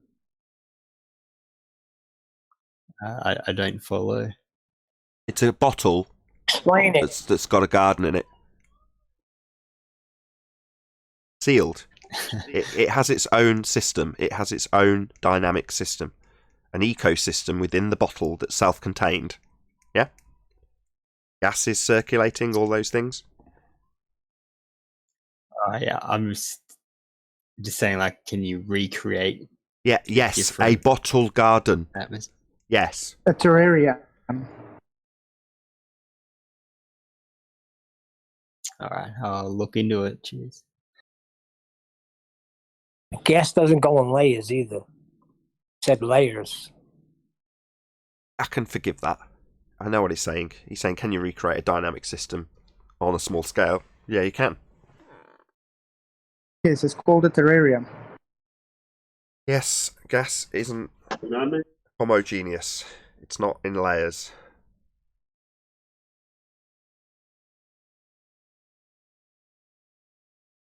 It sounded like he was asking, can you demonstrate a pressure gradient in a container? Yeah, that's what it sounded like to me. That's not what he asked, though. Did you want to? Is that you being No, asked to clarify? Maybe I heard wrong. I'm sorry. That's okay. Apprentice, are you asking, can a gas pressure gradient be demonstrated? Yeah, pressure gradient, just like the atmosphere, how it gets thinner and thinner as it goes up. If that can be recreated on a small scale. Yeah. So Zachary Zabala, Good Times for All, has recreated a gas pressure gradient in a container, heating one bottom, cooling the other end. More high pressure and lower pressure existing simultaneously in the same container.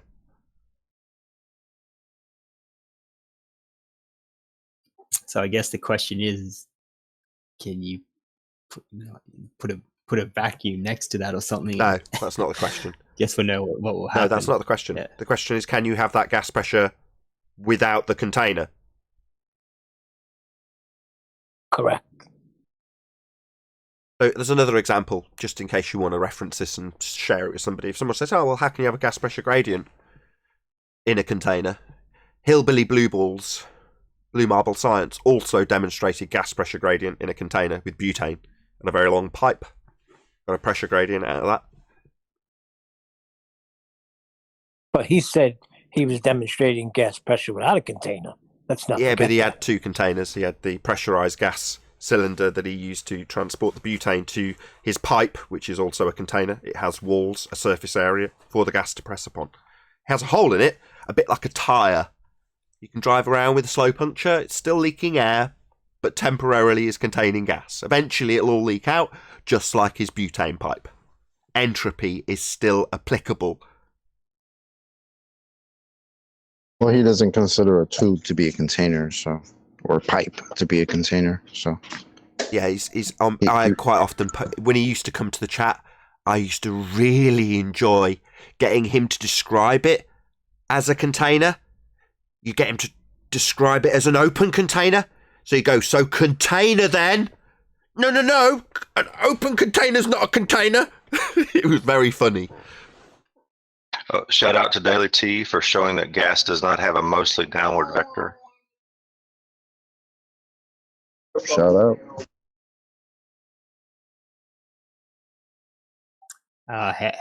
Did he demonstrate that? I'm sure Zanuck is not very happy about that. What is mostly I've down? got a new question. Go ahead. The Apprentice, is it? Yeah, go ahead.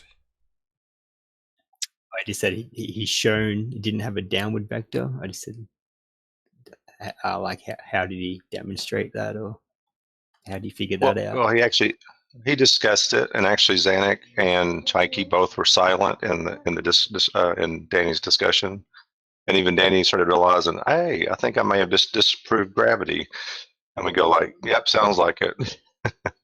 So it's just him trying to do the calculations on the vectors of all the gases, and he came up to the vector net zero when he was doing his figuring. Knock down, go boom, boom, 9.8 meters per second. Wow, what a shock. Remember that video I posted with smoke going up? I didn't catch that. Say that again, Flatzoid. I say, remember the video I made with smoke going up? No, I'm sorry, that doesn't compute. 9.8 meters per second downwards only. So I didn't see it, it didn't happen. I'm a globehead. Gravity. I'll just reassert my claim again.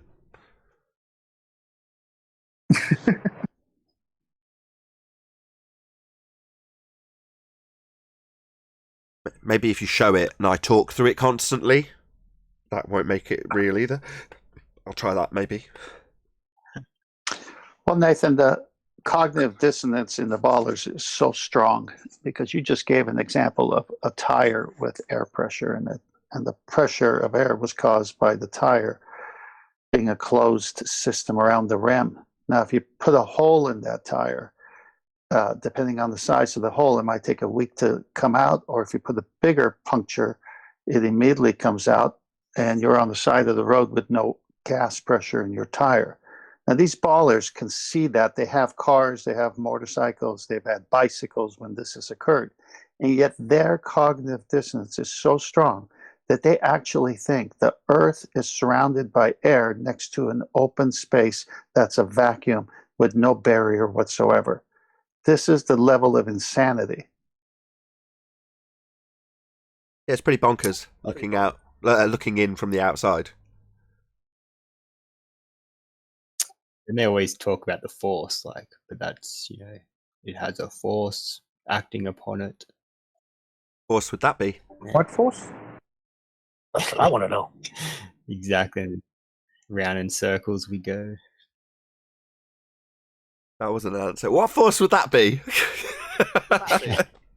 Gravity. Gravity? That's not a force.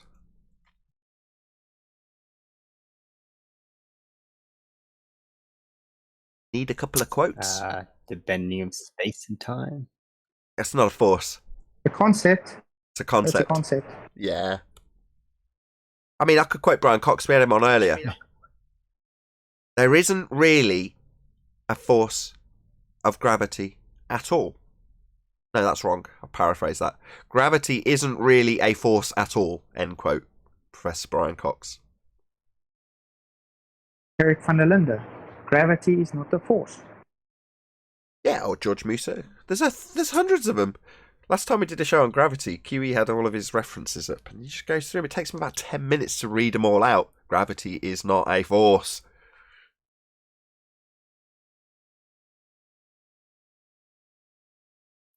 What does Neil deGrasse Tyson say? It's like, it's not a force, but we interpret it as a force or something. Yeah, you can think of it as a force. We interpret the effect as a force. Yeah, but I can give you permission to think of it as a roast chicken. Does that mean it's a roast chicken? Because I've said you can think of this conceptual medium being bent as a roast chicken. Interpret.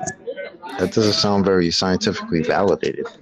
Phil Bell says emerging. Just sounds like merging from where? I don't know. Concept? I think I pressed 5 to flat Earth off.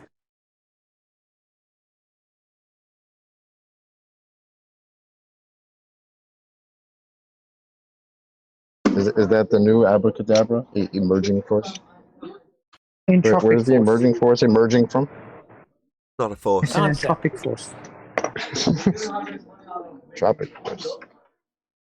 It's cool. That's relatively new, Chocolate. Emerging force, right? Because Chocolate, because string theory is science. Not a scientific theory. Not a scientific theory. Well, hold up. Somebody who delves into string theory that I know, named Michio Kaku, says nobody in my field uses the scientific method. It's leaps of logic. It's seat of the pants. It's guesswork. And with that, I'm going to say, if you are watching this on either Nathan Oakley 1980 or Nathan Oakley Primering streams, then stay tuned, as there will be an after show to follow. Unfortunately, this is where we bid our live audience farewell. A huge, massive, enormous thank you to all of you who smashed the super chat, liked, commented, shared, subscribed, and all that good stuff. Obviously, a massive thank you to today's Discord and G Plus panels for making today's live show possible. Once again, stay tuned if you're watching on either Primering stream. I've been Nathan Oakley, and I'll see you all in the next video.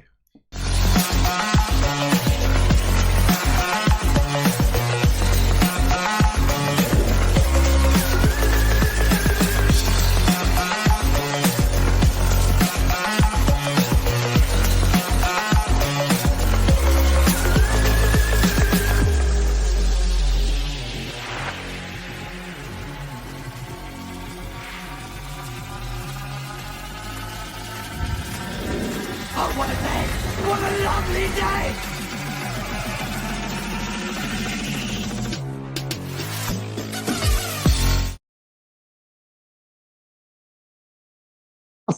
It's like Princess Bride, the globe versus flat Earth, mostly down.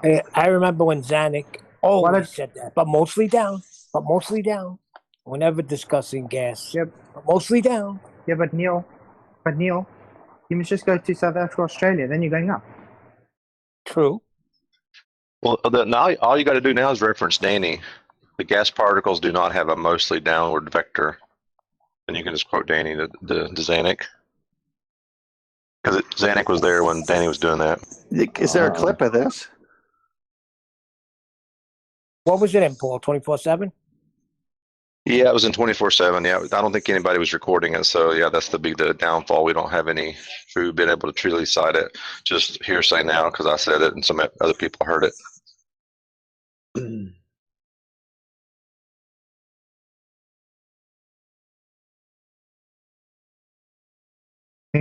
I think I pressed Traeger from Fight Flat Earth. Well, when they have to argue about what gas does, when everybody knows what gas does, to kind of change it so it fits their model, you already know they lost. So by Danny T saying what he said, he just woke up for that little bit of time. Good morning, Quantum Eraser. Hey, John. Alberuni. You were discussed in the pre-show, Arwin, just so you know, if you want to tune in on Sunday when this is going out. Hello to everyone watching on Sunday. You got discussed in the pre-show, just so you know. I got the what? Sorry, I was just downstairs. We were just specifically discussing you in the pre-show. I just thought you'd like to know. Some of it was complimentary. Some of it we just ripped you to pieces. I'm only joking. Okay. No, I'm only joking. Hey, come on. I'd like to see you try. No, it was very complimentary. At the end, we all agreed how ace you were. We love you. Okay, I'll definitely check it out. Yeah, the beginning bit of this show. Arwen, Yeah. we think you're ace, dude. 12:49. All right, I do my best. As Nathan It's said, like Ace Ventura. as Nathan said, we talk behind your back complimentarily. Yeah, we at least had the decency to do it behind your back.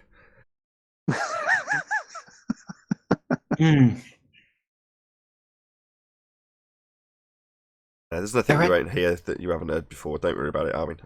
I know people like it when people are being. If it was me, I'd want to know. So you get to hear us talking about you, and you can. I want to know too, but I'm not gonna try to pry it out of you because I just know that being patient is much easier. Just gonna have to wait till Sunday. It could be tagged with the statement, "How dare you talk behind my back nicely?" Yeah, I was going to say I was singing your praises, and we were just discussing how succinct you've been over the last couple of weeks and things like that. So it's very complimentary for the most part. All right. Well, I'm not perfect, so I don't expect it just to be all gushing and all that. So jolly good.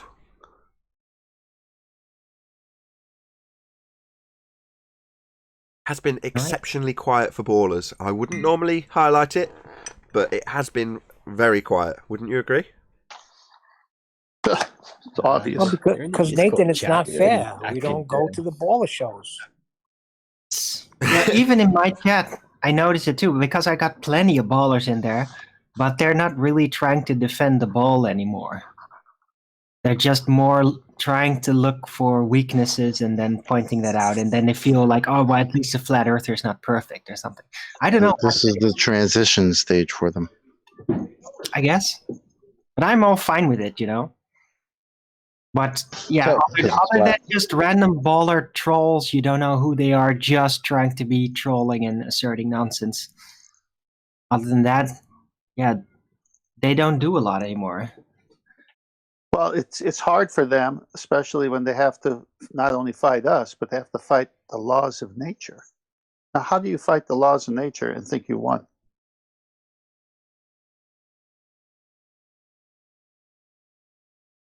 Well, the thinking part is not that difficult. You can always imagine that you've won. That's Virus. They just try and make up their own laws of nature. Hey, 10th, you wanted to speak to Virus. He's here now. Feel free to ask him why they feel the Virus. need to defend natural law. Yeah, Virus, how does your argument stack up against the laws of nature? Can you tell us why the laws of nature destroy your arguments and why they don't? Or what? What? The laws of nature. Do you know what laws of nature are? Inviolable. They happen because it's just the way it is. Okay, what about it?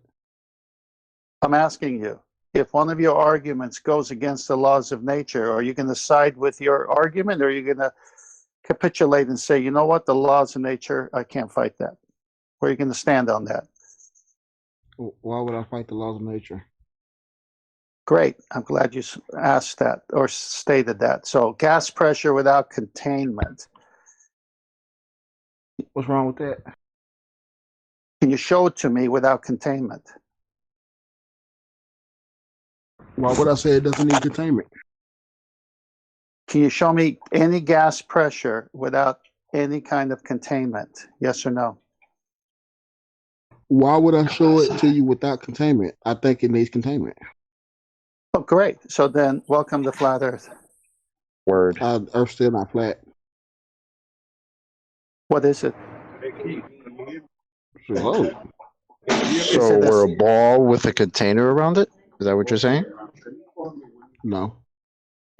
No, just ask him what so what's containing the you gas. just said there's a container. What's the container? It's a spherical dome bubble.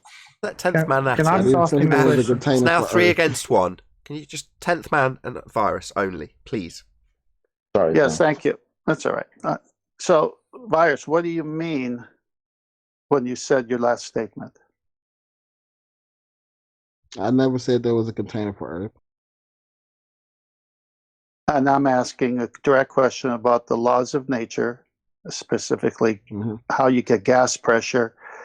And if there is no, are you saying there is no container on Earth, over Earth? Yeah, that's what he just around said. Earth? That's what he just said, yes.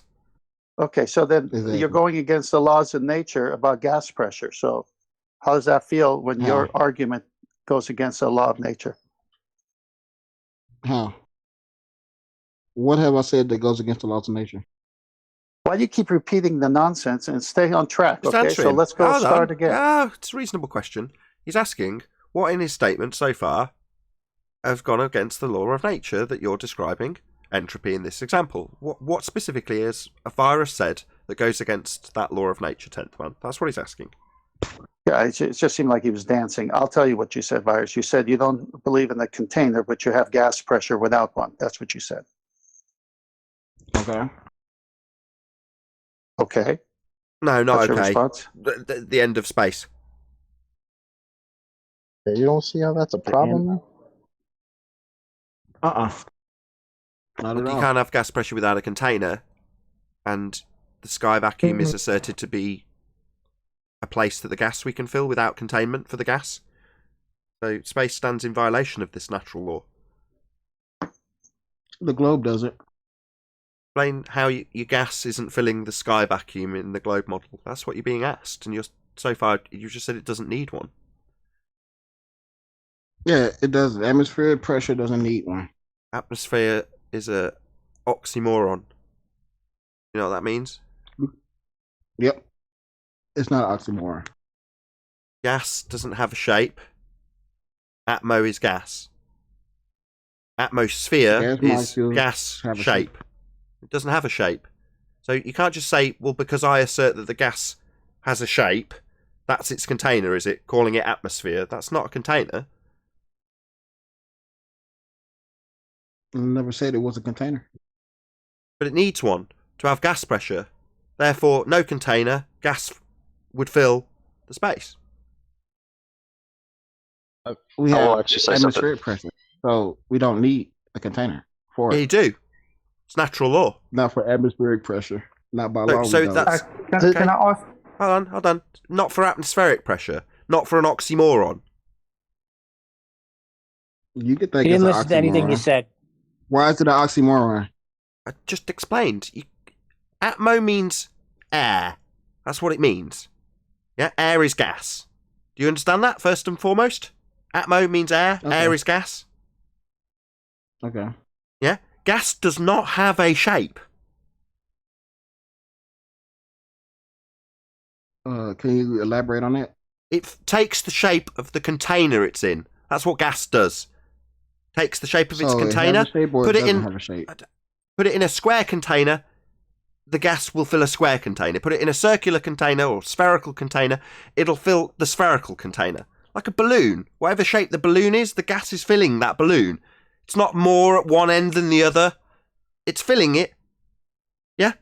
It just takes the shape of its container.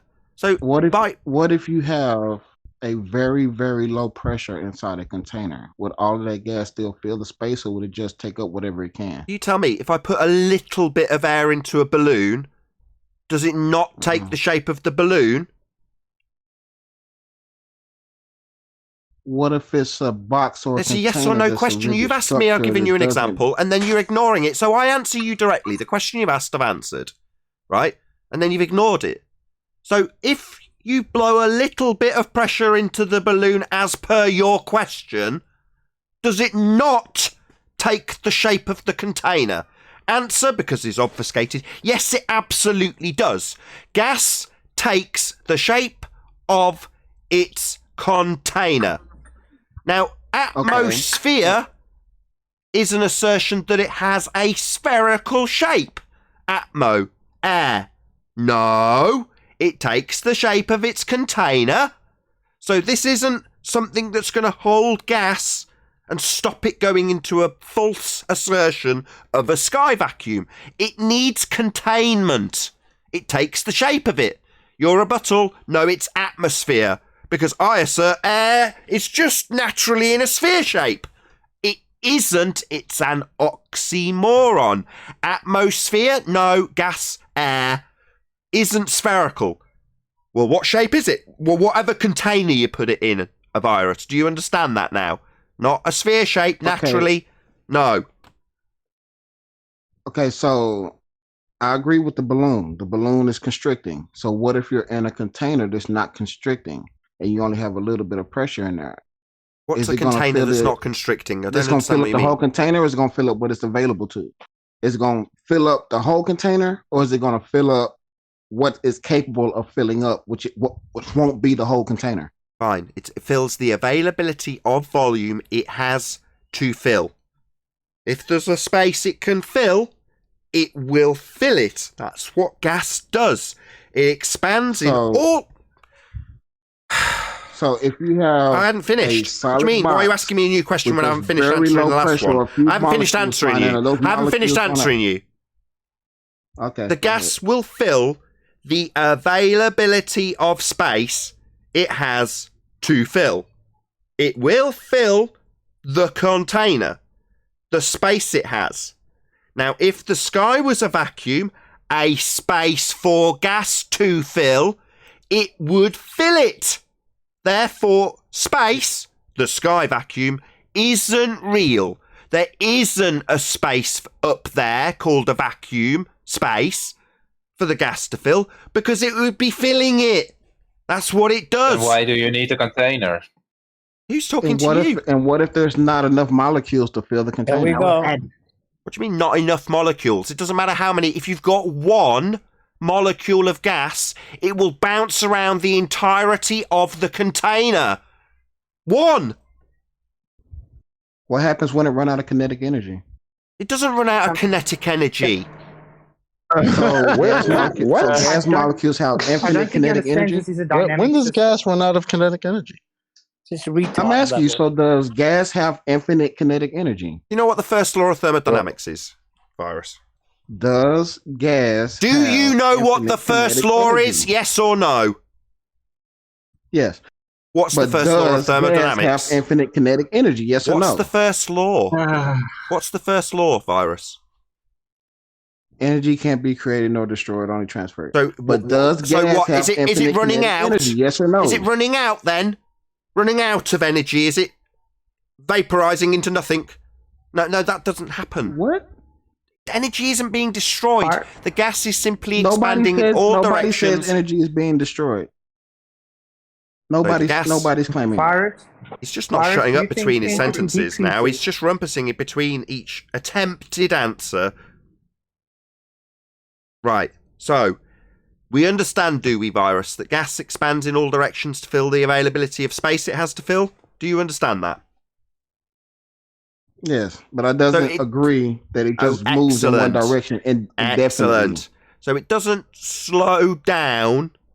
Like, we haven't got these rebellious gas particles that slow down at a particular point, like the Kármán line, and say, hey, we're not going to go any further. I've run out of energy. No, they just expand in all directions until something obstructs them. And that would be the wall of the container, notwithstanding collisions between gas that's in high concentration on its way towards collision with the container wall. But it will fill the availability of volume. It's described in the second law as occupation of all available microstates. In other words, it'll fill the space. If it's capable of doing so, what if it's not capable of doing so? Yeah, what if gas wasn't expanding in all directions in high speed? It is, though. That's what gas does. So does all gas move the same speed? No. It just expands in all directions at high speed to fill the availability of space it has.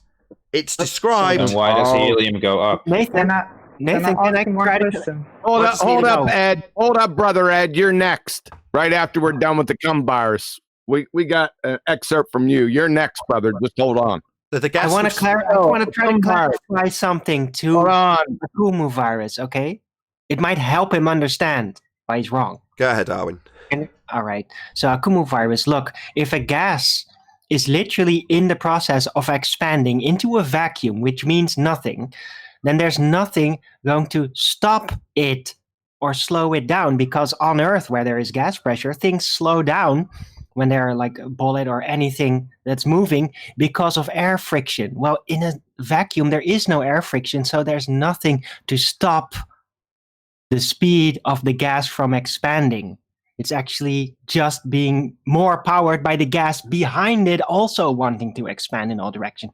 So you could actually state that the power of the gas pressure expansion as it tries to fill the container increases only. It doesn't actually stop until the supposed end of the container is met, which there is none, supposedly. So it's only going to explosively keep increasing in force. So gas doesn't have to fight against weight. It fights against air friction. Is that what you're saying? Not if there's a vacuum for No. it to fill. It'll just fill the availability of volume it has to fill. Weight would imply a downward vector, and it's expanding in all directions, not down. All directions, Virus. No, okay. And it's so nothing, I it has agree nothing with to slow it expanding in down all because there's no directions. gas I agree. to slow it down. Hold on, Chocolate. Virus.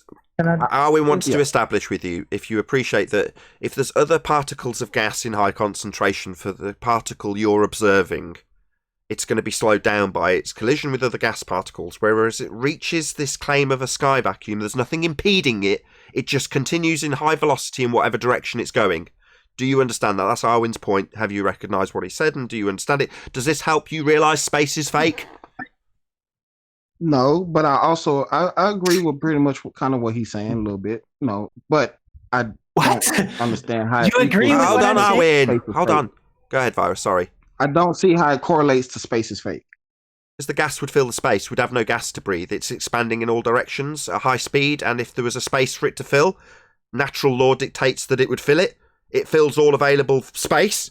It will occupy all available microstates. That would be the space availability for it to fill. It'll fill it. That's what gas does. It's moving at high speed, and unless something gets in its way, it just keeps going. How do you so sure? In your model. Hold on, Brian. Hold on, Brian. Go ahead, Chocolate. You were next in line, and then we're going to move across. We've probably exhausted this afterwards anyway.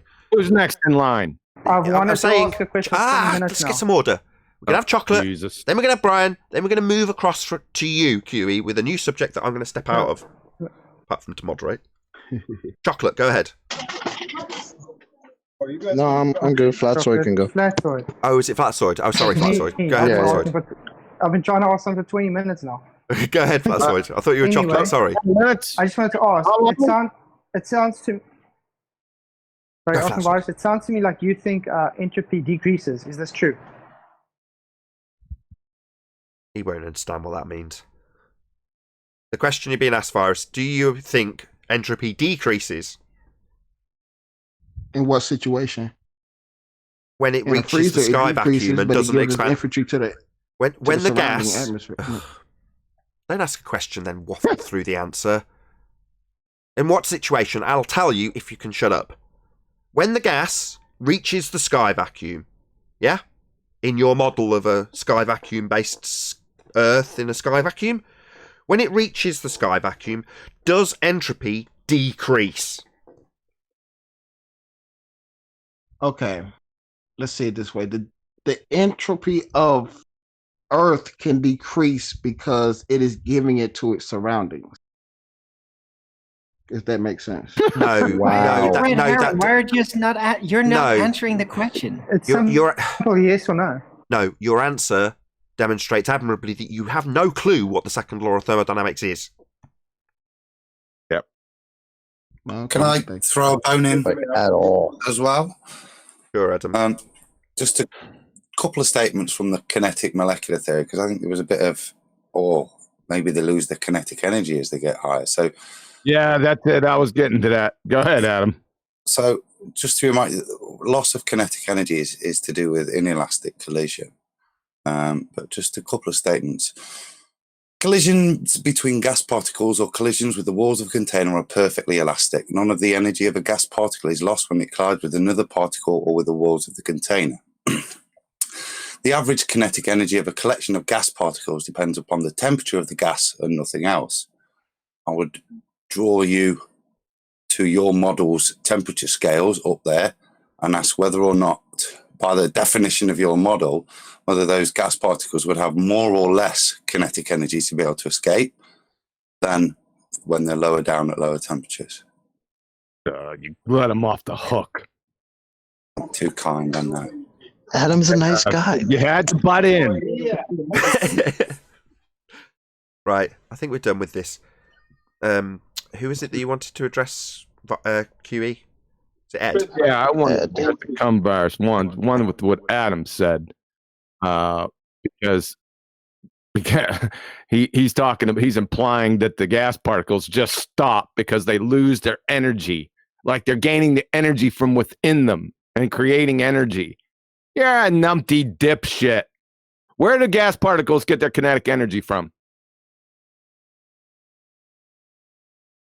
Probably other Was it saying the gas ran out of Everyone gas? else, hello? We're waiting for a response from Ed. Just Ed and QE. Well, not Ed. Come by. Ed in a virus. second. What? My bad. I already answered. Come by. Hello. Has he already answered? What did he answer? Can you reiterate your answer? From other collisions and whatnot. From other collisions. Wrong. Or heavier. They don't get their energy from collisions. Adam just told you. I knew you didn't listen. Friggin' clown. Well, let's just From establish the that. Hold on. temperature. Oh, we don't know that. Let's just establish that definitively with I'm him. trying to add on to it. Let's just I'm not establish. just going to repeat what he said. Definitely not listening now. Did you understand what What an the hell are elastic... you even talking about? I was going to ask him that. Do you understand? No, not you. Oh, I'm God. asking Virus if he understands what an elastic collision is or not. Yeah. What's an elastic collision? Y'all are funny. I miss. Adam's just explained it to you. We're just checking if you understood what he explained or not. Yeah. Are we done here? Yeah. Yeah. Not yet. Explain it to us so we know you know. Hold on. Explain what? Elastic collisions, my God. What, just bouncing off the walls? Like pulling teeth. Just bouncing off the wall? Yeah, it's got something to do with that, which is what you're claiming loses kinetic... Yeah, please don't, Virus. You're saying that is what loses its kinetic energy. Adam's giving you a detailed explanation of why that is not the case. And it's centered around the idea of elastic collisions. We're trying to establish if you've understood that or not. Yeah, but I never made that claim. Yeah, you did. You just were asked how it loses its kinetic energy. Answered by you, the fuckwit, who's a retard. It's the collisions and whatnot. Ain't kinetic. Yo, shithead! Shut up! While I berate your dumb fucking ass. You just said the collisions and whatnot. Precisely your dumb fuck claim that's been ripped to shreds by Adam. You just didn't understand what he explained to you because you are retarded. Held back mentally, couldn't understand, couldn't parrot it back, couldn't explain back how it debunks your claims of collisions and whatnot causing a decrease in energy, you stupid shithead. That wasn't an answer for that question. That wasn't an answer for that question. My pain is centered around the abject fuckwittery of this retard called a cum virus. He's just had somebody very calm and patient, that would be Adam, explain very concisely what an elastic collision is. All I'm trying to do while this fuckwit talks through me constantly is ascertain whether the retard, that would be Virus, understood or not. He didn't understand. He's thick as shit. Now, while I'm trying to explain to him that his lack of comprehension is being demonstrated in his answers, and it absolutely debunks his claims of collisions and whatnot, which he's going to parrot through me while I'm explaining, elastic collisions debunks that claim, you abject moron. Okay? Yeah, it's painful to talk to retards with a globe belief. Yes, it's very painful for me. Yeah, because you're thick. Okay. No, okay, you dumb fuck. Next time when Adam's talking about elastic collisions, listen to him, you stupid retard. why did you think that was an answer for that question? Because that wasn't an answer for that question, Nathan. You asked how the kinetic energy is decreased. You answered the collisions and whatnot. I was asked how the. Don't tell me what you're asked, you kinetic... dumb fucking retard. Get the hell out of my show, you stupid spastic. These people are mentally retarded. That's what's been demonstrated here. He couldn't listen. Yeah, he kept on saying or pointing to or implying, he said something to the effect that, do gases have indefinite kinetic energy? Yeah, we heard you. So the question was, where do gases get their kinetic energy from? And then somebody else asked, where do they lose energy from? And you said, from the collisions and such.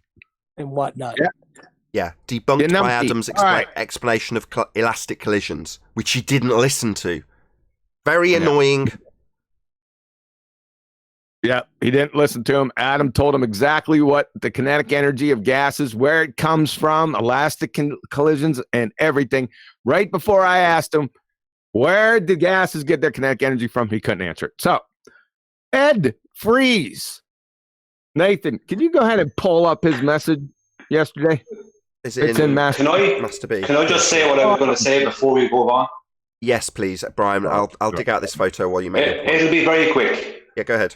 I was trying to say that, thank you, Nathan. In their own model of belief, they're losing millions and millions of tons of gas to vacuum of space every day. So that completely contradicts the claim that the gas is losing its kinetic energy. Thank you. Our belief, us QE. Shut him up. Oh, jeez. Wow. Shut him up. Let's get to Ed. Butthead. Damn. Suddenly all the ballers all come rolling in. What a team. What a team. Okay, I've got... Go ahead, Nathan. Go ahead, Nathan. Can you read Ed Freeze's message yesterday, please? Satellites are a necessary antecedent for satellite TV. We have satellite TV, therefore satellites are real. Nice, affirming the consequent formal logical fallacy. Antecedent. Ed, you serious, bro? Yeah, because somebody named it satellite TV, therefore satellites must exist. Because why would they call it satellite TV? You know. Affirming the Ed, is that your proof of globe? Satellite TV? Sorry, it's an affirming the consequent formal logical fallacy. Yeah, you're paying it. That's funny. I thought this was the argument for the container.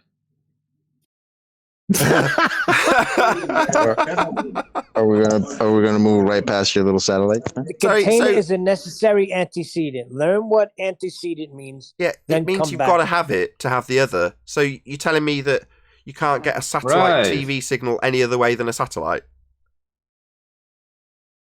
That's what satellite signal means. Yes.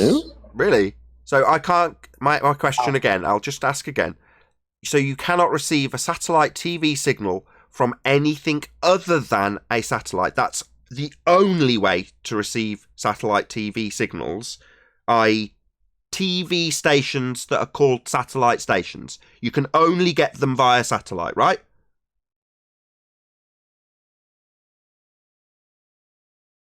Otherwise, it wouldn't be satellite TV, would it? It would be cable. Okay, that's okay. No, let's just try again. Somehow I knew he was hold gonna on. say Let's just try again. So I've got a dish on the wall, and it offers me a service called Sky Satellite TV. One of those TV stations could be Sky News, a satellite TV channel. I'll ask one last time, Ed. Is the satellite claimed broadcast the only way to get, in my specific example, Sky News? It's only possible via satellite, correct? Otherwise, it would be cable and not satellite TV. What's cable? Can I get it via the cable? What? So it's not an antecedent then? It's not that without the satellite... Then it's cable TV. You seem to be rumpusing me Not there. satellite Seem to be TV. rumpusing me. Are scared of the truth? Scared of your idiocy? That this isn't an antecedent Scared of consequent being relationship? debunked. You're going to talk through me again? It is. You fundy coward. Hello? I'm going to try and Talked detail about how stupid you are. satellite TV, Ed, not coward, cable TV. coward. Hello? Yeah, you haven't finished yet, coward. TV. Let's have 10 minutes of It's Ed not cable talking through TV. the rebuttal. Ed, yeah, when you calm down, yeah, share your pain, Ed. Once you've shared your I'm pain, calm. Ed, once you've It's shared not your cable pain, TV, I'm going to point out It's your satellite. idiocy. Ed, you calm down, mate. Take a chill pill. Yeah, share your pain, and then I'll point out your idiocy. I'm very relaxed. Good. I'm relaxed. I'm enjoying You this relax because it's while not I point out cable that this TV. is... It's set No, up. I'm not allowed to point it out, Ed. I'm not allowed to point out your idiocy. You're just going to talk through it constantly. Cable is not satellite. It's No shit, that's our point, you unbelievable retard. Yeah, so it's not an antecedent, making your claim bogus, making you a moron, meaning it's not only available by satellite, meaning it's not an antecedent. cable TV. So you talk through It's the not entirety of satellite that then? TV, is it? So you talk through the entirety of that then, you coward. Not going to get it. He don't even understand it. when He's you're not listening, explaining he's to him. talking really. through me. I think he just took his Oh, meds I or something. understand. Okay, Cable really? TV You just is talk not through every word of satellite, it? is it though? Just talk through every word of it. No. I had to shut down your line because I tried 6 times to make my rebuttal heard. You Yeah, wouldn't but you allow it, always- Ed. So there's nothing new. Okay, tell me when you're finished. I'll try and make my rebuttal. Right. So you muting me is nothing new, and cable is not satellite, is it? So there you go. You got it. So it's not the antecedent requirement for Sky. Oh, it actually is. It's talking through me. Oh, so you do need the Fundy mute button. So you need the Fundy mute button, Ed. Hadn't finished. Shall I try again? I don't care. It's your Well, you rules, keep right? talking through me, Ed. I allowed you to point out our argument that it's also available by cable, meaning it's not an antecedent consequent But then it's relationship. cable TV. And he's talking through me again. So I knew the Fundy mute button would be used continually. So what? Unless I use my mute button to stop you doing this, Ed, I'm not going to be allowed to make this rebuttal consistently. You're not going to allow it. You're constantly Not a talking through it, rebuttal, Ed. though. You're doing it right now. And then projecting onto me that I'm muting you. I'm not. But you're muting me continually. I have yet been allowed, did. and you're talking through me again. I am not being allowed to make my rebuttal. You're not allowing it, Ed. You're a Fundy coward. So when you're done with your pain, I'll attempt for the 7th time to refute this shit that's on screen that has come from your pen. Go ahead, Nathan. It's not an antecedent, as you've just pointed out. You thought that by pointing out our argument in rebuttal to your claim, that it's also available by a different means, debunking the notion of it being an antecedent as per your claim. That would be the annihilation of your nonsense claim that it is comparable to have satellite TV as an antecedent where we assert gas pressure requires a container, making it an actual antecedent consequent relationship, unlike satellite TV. You moron. Wrong. Cable TV is not satellite, so Yeah, your claim is that satellite's an antecedent, so your declaration debunks your own claim. Lite TV. Satellite TV. I didn't say cable. He's not did I? getting it. Nathan. Let me give you an You're wrong. alternative, From the Ed. equation, you won't have They could just satellite TV. call it satellite TV, and it's Yes. not actually powered by a satellite. They just say it is. No, there's How about exactly- that? This guy There's a thinks difference Dish between Network cable and proves the satellite. globe. This is ridiculous. It's gone Yeah, he affirming the doesn't consequence. understand the difference between necessary and sufficient causes either. Yeah, you don't understand the difference between. cable Yeah, and you don't satellite. understand. That's What's the weird. difference between necessary and sufficient? What's the difference between cable and satellite? You're done. You're toast. It's also begging the question fallacy. It's kind of circular, don't you think? So you don't know. Kind of circular, don't you think? You don't know. Satellites are necessary antecedent. You put necessary antecedent for satellite TV. You're just using words. The word satellite to grease the skids for your necessary. We have satellite TV, therefore satellites are real. That's kind of circular, don't you think? Yeah, man. I got unicorn TV. Okay, so that means there's real TV unicorns. works without satellites then. This is the logic you're using, so yeah, it's valid. The logic, no, the logic you're using. Yeah, it's your claim. Go ahead, explain satellite TV without satellites. It's not a claim. Sorry, excuse me. Who was that? We're not making that claim. Hello, we're not making that claim. Well, of course not. Flat earthers never make claims. So, excuse me. We are not making that claim. Making your former statement a burden of proof reversal fallacy. Whoever that was that just spoke, who's now presumably going to talk through me, or it'll be Ed, who's going to talk through me. I haven't paused for breath yet. I'll just point out they're using Fundy mute button, of course. So I'd like the guy who just used the fallacy to concede that what he's done is reverse the burden of proof. This is Ed's claim. He's challenged us to prove it. Not our claim, burden of proof reversal fallacy. Could you concede that, please, whoever was just speaking?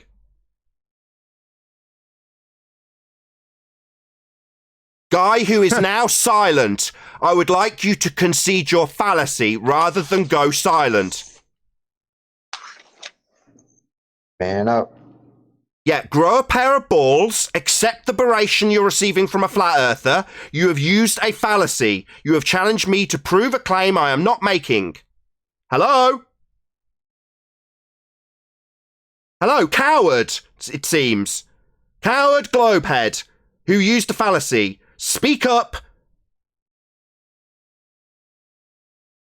He's not. I think he just realized this is being recorded. Hello? I'm still asking said globe-believing moron coward to concede the fallacy I have highlighted.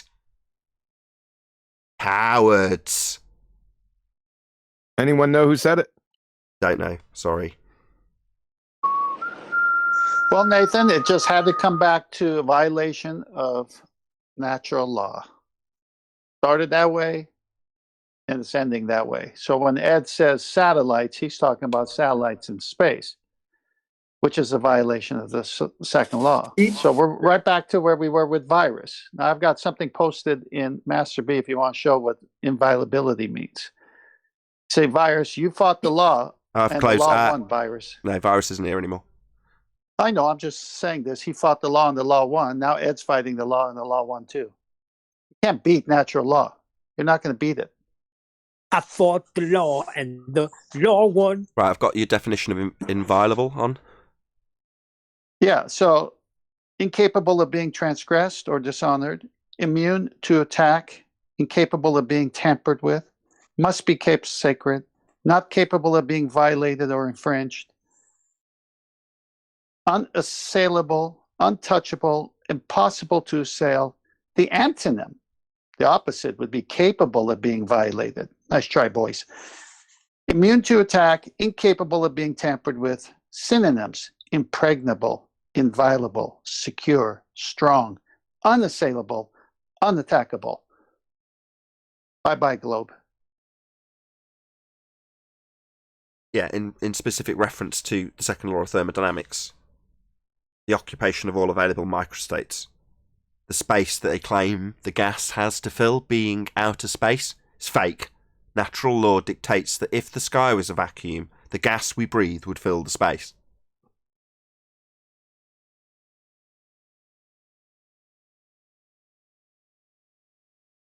Still waiting on a coward globehead who used the fallacy? He's not going to come clean. And I don't understand how they just can't get it. How does this stop people in their tracks? You can't have gas pressure without a container. Why ain't they getting it? He used two fallacies. He also used a stereotyping fallacy. Well, flat earthers never prove any... that's a stereotyping fallacy. Two fallacies, one sentence. And a baseless assertion, by the way. We can prove that you're a numpty dipshit.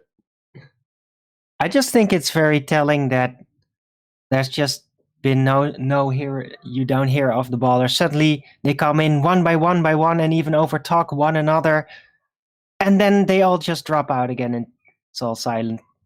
Yep. Until he closed like a hit and run. He's muted. That's what you can't hear us. What? There we go. You're perfectly fine, Chaiki. Oh, thank you. What we didn't hear was a guy who used 3 fallacies in one sentence, conceding his fallacies that were pointed out to him. We just got a stone cold silence out of him. They're multiplied.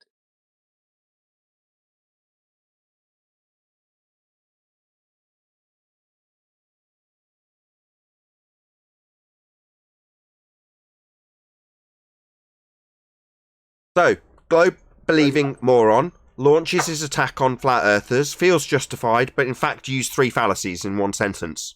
Then, nothing. Seem reasonable?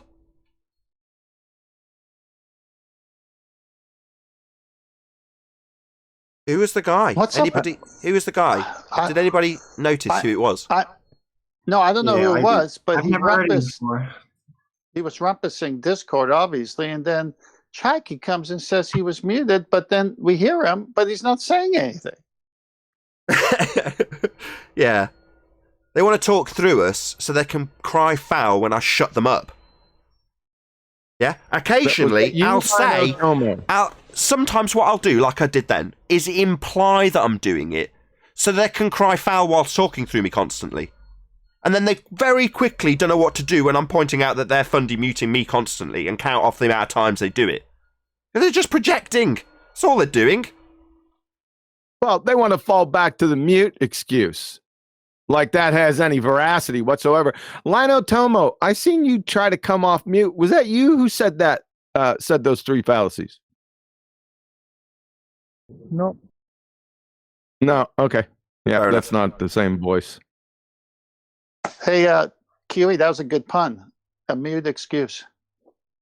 It's a mute. That's what they. Yeah, he threatens them with mute, but doesn't. No one was put on mute. Mute, mute, mute, mute, mute. Meow, meow, meow, meow. Yeah. You think you could fall back? You think people that are listening to this will say, "Oh my God, Nathan muted him. That's why he can't give the correct response." Do you think that flies?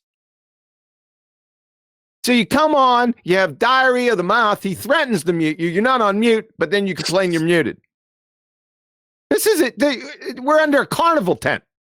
Yep. You're bozos. Let's get back to your satellites are the necessary antecedent for satellite TV. Get back to that.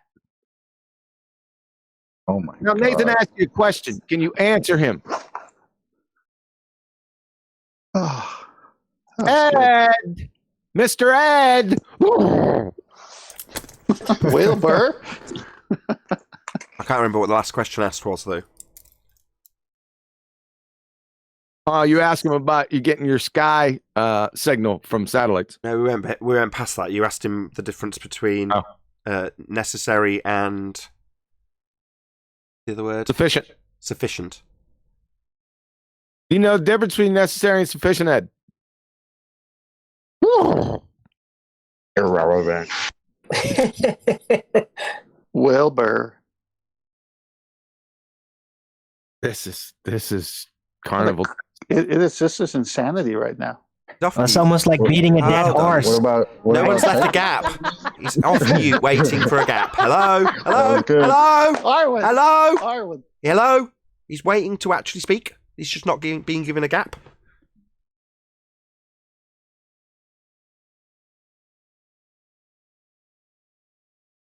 Yeah. Can you hear him? No. Nope. He's been talking. Not flashing. We haven't heard him say one thing. It's Discord. He's been He has talking to this log whole in. time. Yeah, he's been talking, but he's not talking now, is he? Tell him to drop out and come back in again. He's not flashing. I know he's not. There you go, now he's flashing. No, we can't hear you, Ed. You'll have to drop out and come back in. Can't hear you. I hear him just fine. You can Shut hear him, up. we can't. No, that could be. No, the We can't Discord hear does Ed. that shit. It's weird. Some people can hear it and then others can't. It's totally weird and random like The that. Discord glitch. He just needs to drop Yeah, and Discord rejoin. is bugged out sometimes. That's the side effects of beating a dead horse, I guess. Come back. So, Good, can you hear Ed. me or not? Now we hear you, Ed. Ah. Okay. Can you repeat So the what was question? the question? Huey, can you repeat the last question? Thanks.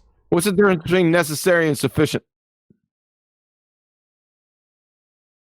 What's the difference between satellite TV and cable TV? Very So he little. asked me another question. Well, one says it's satellite and the other one says it's cable. That's the difference. Now answer my Very question. good. Very good. So you get the point. Good. So necessary and sufficient, please. Hey, you've paused long enough and delayed long enough to go ahead and look it up. So what is it? No, it's fine. I'm good. Yeah. You're good with it? Yeah, so you don't know, right? No, I just don't care because my argument is valid. Sorry. Your argument about this circle jerking friggin' monstrosity of a train wreck, that's valid. Hey. This is your argument? This network and shit? Hold on. Like, QE answered satellite you. TV? Hold on, Chopper. Hold on. Sorry, QE answered you immediately, and then just repeated the question that you've dodged 4 or 5 times. Now it's not relevant? No, it's not relevant. It's the word you used. It's valid. Sorry, it's the word you used. No, it's actually that you used. You talked about cable.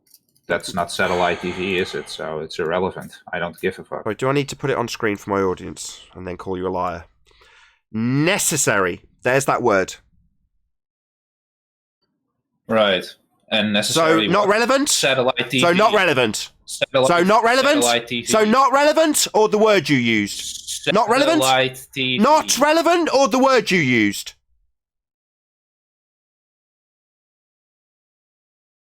So it's not relevant. It's the So word what's the difference you used. between cable TV and satellite Yo, TV? it's the word you used. Now you're being quizzed on your claim based on the word you used, and you're telling us it's not relevant. It's the word you used. You're ignoring it. You've ignored it 5 times. Your word. You used it. Gaining clarity. Socratic method. Debate. Not relevant. It's your word.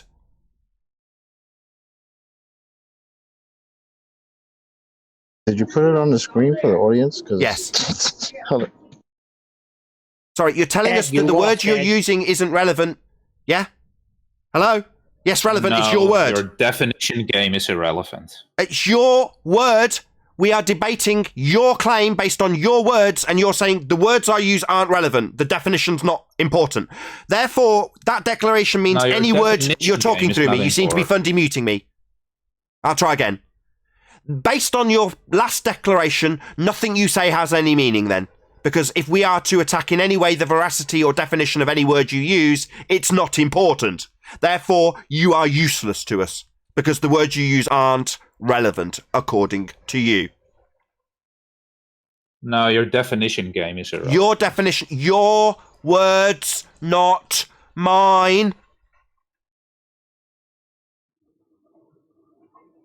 Right, so the argument Did you not use the is word still valid. necessary? Yeah, he I did. haven't heard anything He against did. it. He's now saying it's You irrelevant, talked about Chocolate. cable TV. Yeah, he's now saying it's irrelevant. We've got a detail about that cable TV claim that we've Cable debated about TV based is on the not words he's satellite used. TV. He's going to fundy mute me while I point this out, though. Yep, fundy mute time. Yep. Yeah, so you've used this word necessary, and we are focusing on that word. You're telling us it's not relevant. Cable TV is not satellite TV, is it? So, Yeah, that would be our point. The satellite bit isn't Is that a any necessary argument? and you're fundy muting me again? Yeah, I'll try again. Let's see how calm he can remain. Share your pain, by the way. So yeah, that would be I'm where very there he calm. is, fundy I'm muting me. enjoying Share your this. pain, Ed. Share your pain. I'll try again. Fundy mute button. Let's see how I'm long. not in pain, Nathan. Fundy mute again. This is Still hilarious. fundy muting me, I see. Still haven't got a chance to make my claim. Yeah, that is actually our winning point that you're throwing back at it like it's a rebuttal. That's our winning point you're using there, Ed. And somebody else is fundy muting me again. 3rd attempt. Let's try once more. So you're throwing back our winning point that, yeah, cable and satellite. Yeah, according to your claim, you can only achieve it with satellite to make it an antecedent, defeated by cable. That's our winning point. No, because then it's cable TV, not satellite TV. So Right, you're so- wrong, my argument. Yeah, that's our winning point. Yes, that's Nathan. correct, Ed. So not an antecedent then. I told you he wasn't going to get it.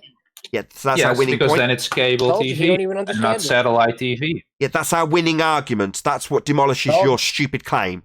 We then moved on to a different point, clarifying what this word means, this necessary word, and you've avoided it. and have just reasserted the same claim, which is actually our winning argument in rebuttal, like it's a defence. No, stating that cable ain't satellite, yeah, that's our winning point. They're not an antecedent, Ed. No, it is, because cable TV is not satellite TV. So therefore you can achieve Sky TV without satellite, meaning it's not an antecedent. Then it's not satellite TV, is it? So therefore it's not an antecedent then. So it's not an satellite. antecedent. So you don't require it to get Sky TV. That's the point. That's our winning rebuttal. It's not a necessary antecedent. Right. It can be a way of getting it. It is, because otherwise it's cable TV. Yeah, so there's other ways of achieving it. Doesn't matter, cable TV. So it's not necessary that you have satellite then. This word you've used implies that it's necessary, that you must have it. No, Ed, not necessary. You could get it with cable, right? Can I settle this down? No, you can shut up. Satellite. Shut up! Not necessary. No, for fucking TV. Beavis, shut up! Yes. So not an antecedent, Ed. Not necessary. It is, because otherwise it's cable TV. So you must have satellite, can't do it with cable. It isn't possible to have satellite TV. Someone else without piping up a seat, satellite. coming to his defence. Notice that when they're getting pinned down, they all pile in to save him. It's not necessary, Ed. I can achieve it with cable. Maybe tell me that you can achieve it with cable and that's not satellite. That's right. Or maybe Cable Fundy TV, mute but me. not satellite. Maybe a few people need to Fundy mute me. It's not necessary, Ed. I think And that's it's the cable guy that TV, talked not earlier. satellite. Yeah, Shut up, that's the Harvey. guy. Not necessary, Ed. I could also just rebut the Arwin. entire antecedent claim by God. saying it's a second law of thermodynamics violation. Yeah, we know. Arwin, please be We can quiet, get there, but we're not there yet. Yeah, but he's just saying if it is literal, then satellites would be an antecedent. So he's trying to trick Right, questions. so Well, cable TV is not satellite satellite TV TV. doesn't Fundy muting exist Arwin. because it's a second law of thermodynamics violation. Yeah, and- no, but nobody cares, Arwin. Nobody You Fundy cares. muted him though, didn't you? You don't care because you're not listening to him. You don't care and you're going to talk through him. So we No. care. I run the show and decide what's important for the audience to hear, not you. I've decided Arwin's important to listen to, regardless of your consideration of how important Arwin is. So you can shut up You're while lost. Arwin talks. Not Fundy mute him continually because you've decided you don't want to hear it, which is what you've just declared. You spoke on behalf of everybody because you're an asshole. But I will decide, because it's my show, what's important to be heard, not you. You can express how important it is to you, and you have. Not important, Are you right? withholding information from your audience? Withholding information while you're interrupting Arwin and stopping him being heard. Again, another projection of your own digression onto Arwin and me. So no, you are censoring Arwin, talking through him while he talks, and then claiming we're doing that. Wow. No, you're just talking through him. Just shut up while Arwin talks. Simple.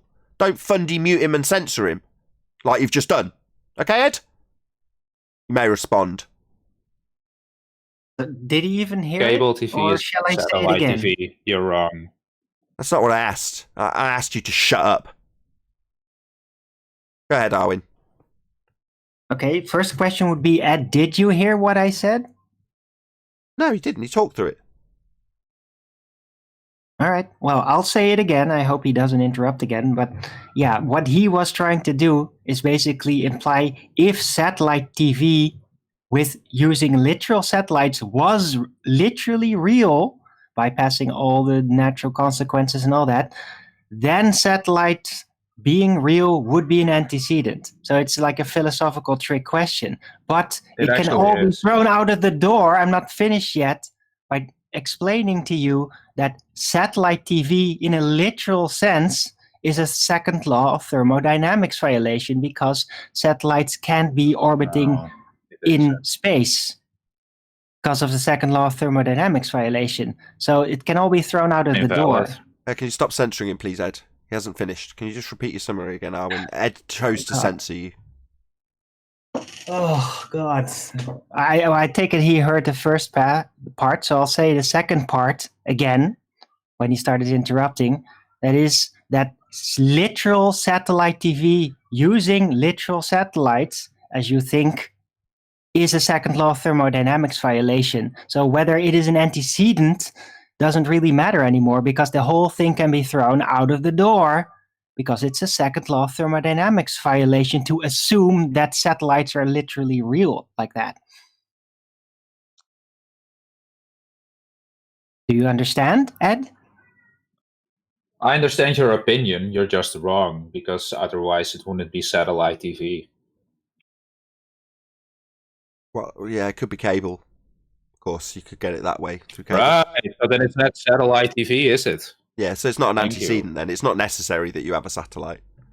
It is, because otherwise it's cable TV, not satellite Yeah, TV. so you don't have to have a Calling satellite. it what you want doesn't Satellite help. TV because it's satellites. Yeah. That's so- what he's saying. So it's not necessary. It's not- It's not necessary then, like you were saying. It is. No, It no, is, because you could have because cable. Otherwise it's cable TV. Yeah, yeah. Otherwise it's cable, so therefore you could get it by cable. So it's not necessary that Right, you have so satellite. no, because they're cable TV, not satellite TV. Yeah, that's our winning argument. Yeah, that's why it's not an antecedent. That's how we win. That's how Yeah, the your sad claim is thing wrong. is you don't understand that. No, How about radio tower transmitted TV? Could somebody call that It's satellite actually TV? how you lose. It's how The we problem lose. here, the problem here is that he doesn't know what an antecedent means, and then when he says necessary antecedent, he loses his whole argument. Yeah. Yep. He already lost. So let's get to satellites. Where are these satellites at? Oh, we just covered that. No, I'm asking Ed. Oh, my bad. So you admit that they are very antecedent then? No. Did my question sound like an admission? No, then we're still Where stuck on that are point, the aren't we? satellites Moving at, on. Ed? Where are the satellites that you're claiming in your claim? You use the word satellite. So, yeah. So you admit they are the necessary antecedent. Oh, you think my question is an Otherwise we- admission? we can't move Are on. you up your meds? No, it's just an asshole. He didn't admit anything. He asked you a question. We defeated your argument, and then you repeated the winning point we used to defeat your argument to assert back at us as though it was a defence. So you constantly highlighting that there are alternatives, therefore satellite not necessary.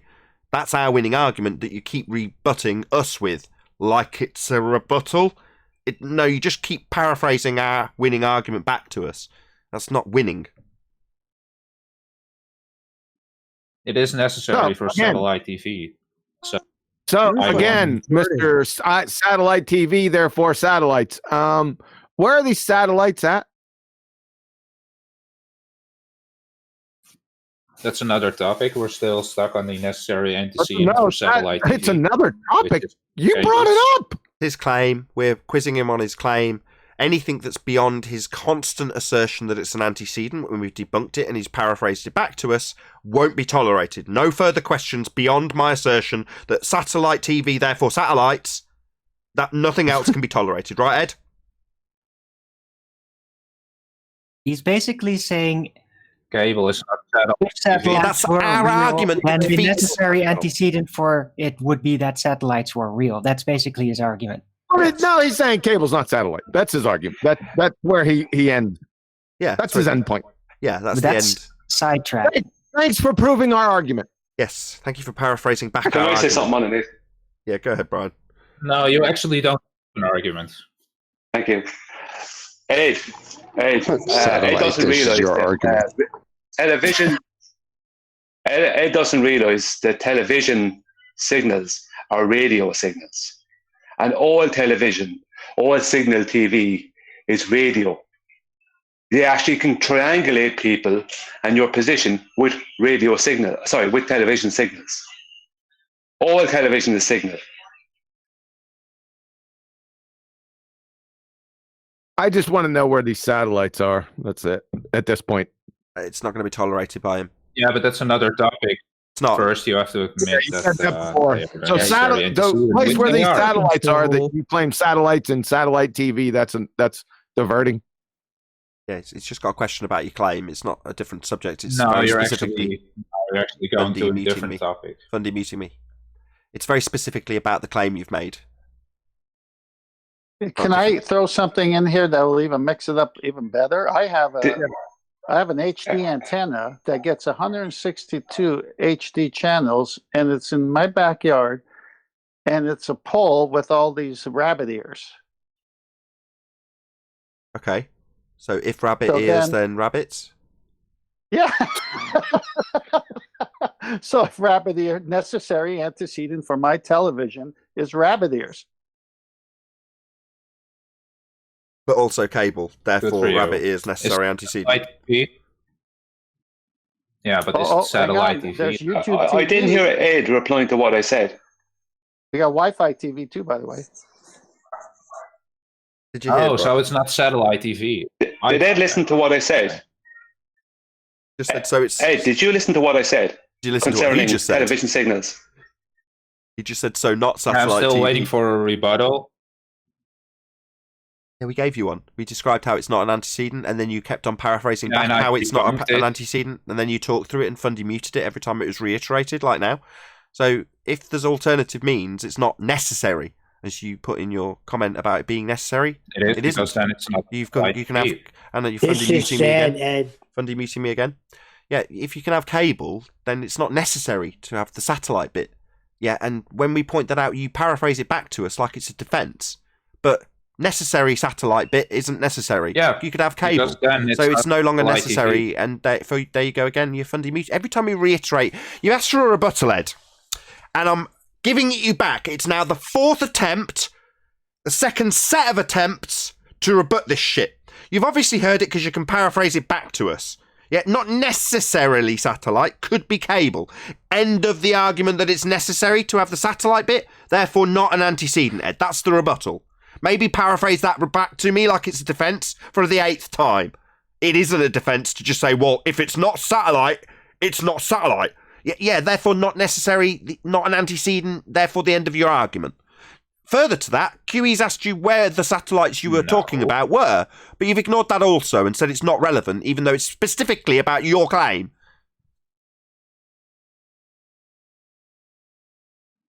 If it doesn't involve satellite TV, then it's not satellite TV. Therefore, it has nothing to do with my argument. Therefore, it has nothing to do with your claim that it must be an antecedent and satellites.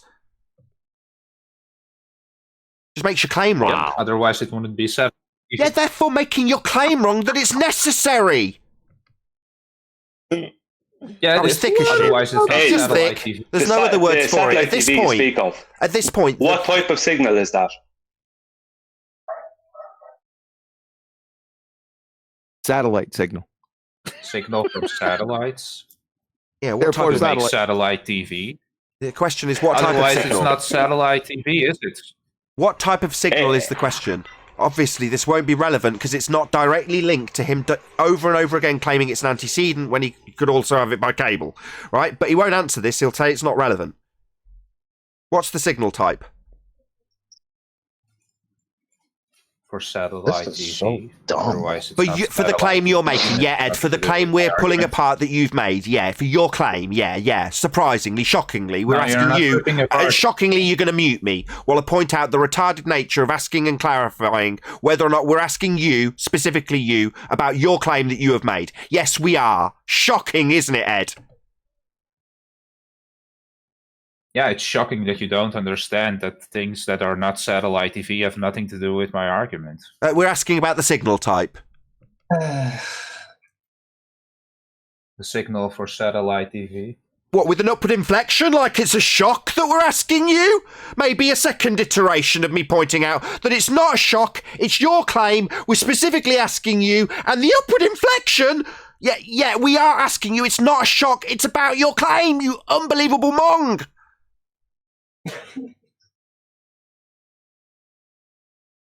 Hello? So what's your question then? The satellite signal type, what is it? Third time, fourth if you include Brian's first question, fifth if you include you rumpusing All right. him. Sixth It's the rendition, type maybe? for satellite TV. Do you want it a sixth time? Do you need it a sixth time? Brian, give it him a sixth time.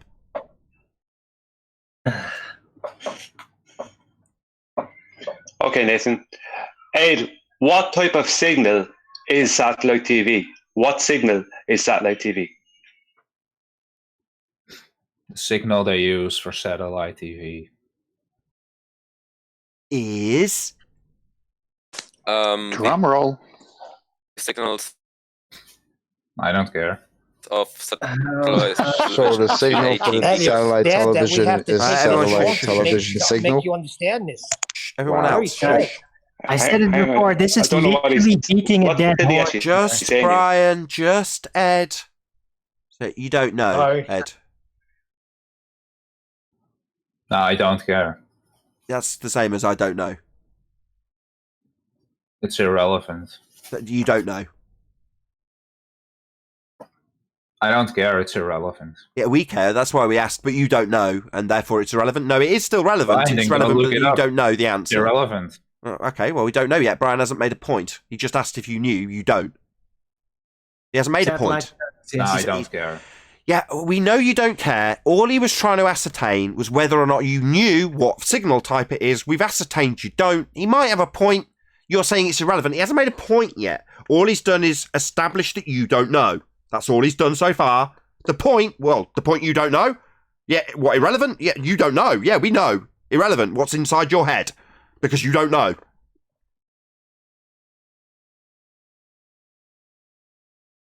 Go ahead, Brian. What's your next one? Satellite signals are microwave signals, Ed. Our television signals microwave signals.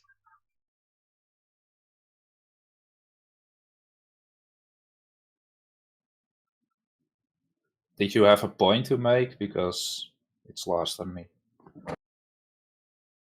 Yes, my point is that I'm trying to find out what you know about your own claim. That's the point. The point What is... is your point? The point is... It's completely if it's irrelevant. If it's microwave transmissions, and, as you claim, a necessary antecedent, then it would imply that you can only receive that type of signal from a satellite. Otherwise, it's not sent by a satellite. Therefore, it's not satellite TV. Okay. Well, it does indeed. It does indeed. Sure. See? I told you guys. Okay, It doesn't. no, that's Microwave fine. signals can That's come fine. from many places. Okay, that's fine. It's just a claim to be from satellites. The point I'm making is that I'm trying to find out if he. Sorry, Nathan, you're talking. It's okay. Go ahead, Brian. It's your point. No, thanks. Sorry, I didn't realize you were talking. No, the point I'm making is that microwave signals can come from many different sources. It's only claimed that these satellites have microwave signals. Television signals are not microwave signals. But even if there was microwave signals coming to satellite TV, that doesn't prove satellites. It just proves microwave signals. So we'd need to establish what satellites are, maybe where they are. What's a satellite? Ed.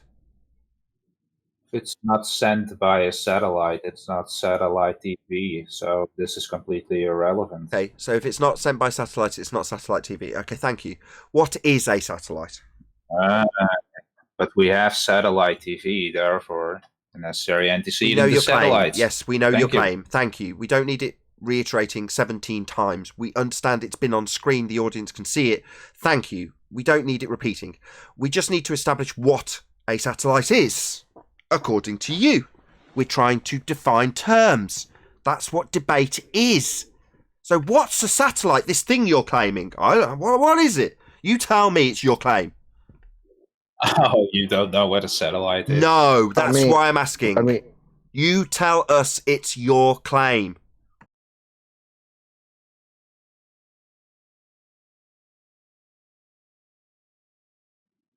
I've already told you I'm not playing this definition game. You know what a satellite is. Well, you don't want to Everyone here define what knows things that what you a so satellite you're so it's back to you're useless to us. Anything that you say isn't capable of definition. Therefore, anything you say is meaningless and pointless. That declaration basically means that we can't discuss things with you because you're unwilling, intolerant, of defining things. So when you say a Sloopelgurk proves we're on a sphere, and we go, what the hell's a Sloopelgurk? And you go, I'm not going to play your definition games. Sloopelgurks prove it. Oh, right, well, fuck you. I'd rather define what a Sloopelgurk is. And in this case, a Sloopelgurk's a satellite. You don't want to define it? Well, then fuck off. Go ahead. Use the No, fuck dictionary. off. If you don't want to define it, fuck off. Simple. It's your claim that you won't define, well, then you're a coward. So no rebuttal then. So what? We just have to accept a non-defined specific that you won't give us a definition for, and that's reasonable? No, it's not. Can I say something else, Nathan? Just one more thing. Sure. Thanks. Ed's actual claim is that satellite, television signals are microwave transmission. That's his actual claim, but he doesn't know it, which has no connection to or to a proof or evidence for satellites. He's basically just claiming that television signals are microwave signals, which has absolutely nothing to do with anything. Yeah. He's begging the question of what a satellite is, and when we challenge him to say, well, what is a satellite? Give us a description of what it is. He's going to refuse because he knows that, ultimately speaking, it's going to be debunked on the premise of what he's presupposing a satellite is, and then begging the question that therefore that proves satellites. But he won't even define what a satellite is. We have satellite TV. Doesn't matter. What, we just got to accept this Google slurps as proving what you claim because Google slurps, right? No, that's unreasonable. Therefore, we have satellites. Yeah, therefore satellites. Yeah, well, what's a satellite? Not reasonable. I'm not going to define it. I'm not going to play your definition games. Yeah, we know.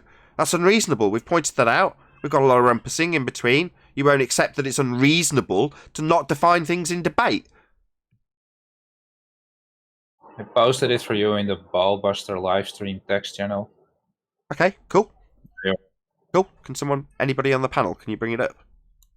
Excellent. Thank you very much. Finally.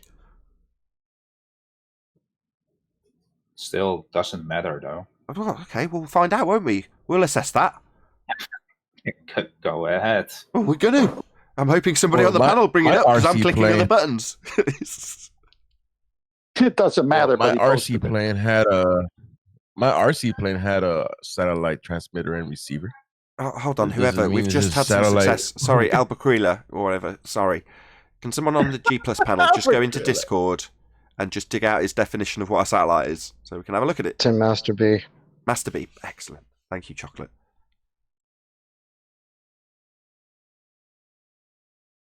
An object launched to orbit. Orbits are begging the question fallacy. There's a problem already with this definition. Yeah. It's assuming orbits. Doesn't matter. We have satellite TV. That's Right. very antecedent. This definition It you've doesn't matter. It doesn't matter about satellite TV. When your definition of a satellite and the fifth word into the definition is a begging the question fallacy, that's not a problem for you. Necessary What's an antecedent. orbit? Doesn't matter. What's an orbit? Yeah, what's an orbit? Necessary antecedent to your imagination, Ed. It's all in your head. The thing though, that's why I was bringing up. No, we actually have satellite RC TV. plane had a satellite receiver and a transmitter. So does it mean it's space? Oh, we actually have satellite TV. It's in Ed's so the head. necessary antecedent to satellite. It's just inside Ed's head. There you go. Thanks, Ed. Sorry, we've Thanks just for telling got your us about definition your of Ed. imagination. No, it's the necessary antecedent. Sorry, not Ed. just in my head. Thanks we for your actually have imagination, satellite Ed. TV. Guys, thank you. Ed, we've just brought up your definition of what a satellite is. You kept telling us that if satellites send satellites, and we're looking at what a satellite is, and it's got this assumption of a sphere Earth with things falling around it, and it's there with this word orbit. So the problem is you think a satellite is something that's falling around a sphere by presupposition. That's a problem, Ed. Doesn't matter what I think. That's the definition, and it's the necessary antecedent for the satellite TV we have. Wow. So Just try that once more. there you go. Yes, thank you. The definition includes a begging the question fallacy, an assumption of a sphere Earth with objects falling around it. Maybe try and listen to what I've said and actually maybe Irrelevant. acknowledge it rather than talk through it at the end. So can you acknowledge It utilizes this assumption of items falling around a sphere by way of this word orbit. Maybe address that? That's the whole point. They're the necessary antecedent. So there you go. What's the necessary antecedent for what? For satellite TV. Otherwise, it's not satellite TV. Yeah, but your and we have definition of TV. satellite itself has a begging the question Therefore, fallacy they're the necessary in the antecedent. definition. Sorry, Chocolate, he's decided to doesn't censor care. you. Sorry, Chocolate, he decided halfway through your sentence that he was going to censor you by I repeating was something actually we have. still Now he's talking. censoring me. Now he's censoring me. So by repeating something that we have heard no less than 17 occasions from him, he thought that it was necessary to repeat that which we have heard 17 times through the top of you to censor you. So maybe try again, Chocolate. We'll see if he censors you again. Ed, you're saying satellites exist, right? Your definition of the word satellite has the word orbit in it. You have yet to prove what that is. No. I don't need Are you scientific going to evidence. now It's say a that now necessary that's irrelevant, antecedent. being that that word is in the It's like a definition of the container. word I that you're don't fighting need for? scientific evidence. It's the necessary antecedent. We heard You that. sound like Dr. What Seuss if said. your necessary antecedent doesn't That's funny, exist, yeah. as you've displayed now? Because this orbit thing is a begging the question fallacy. So Just like prove the with the orbit, container, which it's would the prove the necessary satellite, and then we could talk antecedent, about and the I don't satellite's need orbit. scientific evidence. See Actually if we can prove hear. that we need a container. Try with Chocolate again, Yeah, I maybe mean, without the hearing. necessary antecedent is the signal. Guys in Discord, I just want to hear Chocolate once without hearing antecedent blah blah blah blah blah over the top of him. We've heard that from you, Ed. Thank you. I don't need it a 19th time through Chocolate. I thought I just made that clear. Try again, Chocolate. Let me know when you're done. When he's mid-sentence, Ed, now you've asked that question, I'll berate you for your stupidity. When he's in the middle of saying something, that is not when he is finished. Also, it would be impossible for him to highlight that he's still talking. Anyone who's not retarded, mentally handicapped, would recognise that mid-sentence, somebody is actually mid-sentence. That goes without saying. No, there were a few long pauses in there. That's why. Really? Ed, what's an orbit?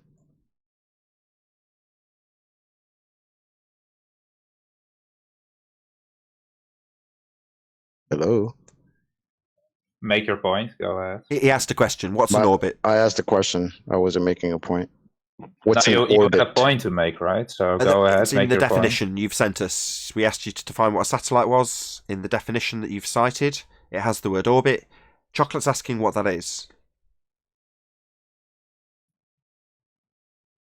Make your point. Go ahead. It's a question based on the citation I'll you've wait. given us. I'll say it again. It's the third rendition of the same exact reply. You have cited what a satellite is. It includes the word orbit. Chocolate isn't making a point. He is asking you, based on your citation for your claim, what orbit is. Oh, okay. Well, you can check the dictionary. I'll It's wait your for claim. someone to make It's a point. burden of proof reversal fallacy. It's your claim. We're asking you. It's your claim. You've cited it. No, we're not going to look it up for you. We'd like you to define it, like when we asked you to define satellite. So what, 10 minutes of this before you dig out what orbit is? Your claim. What's orbit? I don't understand why you're struggling. So it's the fifth word in your definition. This should be this. Your whole argument has been about satellites. Then you finally define the satellite. I'm asking you about a word in your definition of said satellite. What is an orbit, Ed?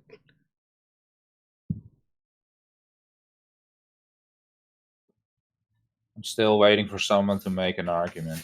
We're asking a question about your argument. You're the one making a claim, and we're quizzing you on your claim and your citation for your claim based on what a satellite is. We've got the definition up. It's been up for the audience for quite a considerable period of time. Fifth word, orbit. What does that mean? It's your claim, your citation. We're asking you.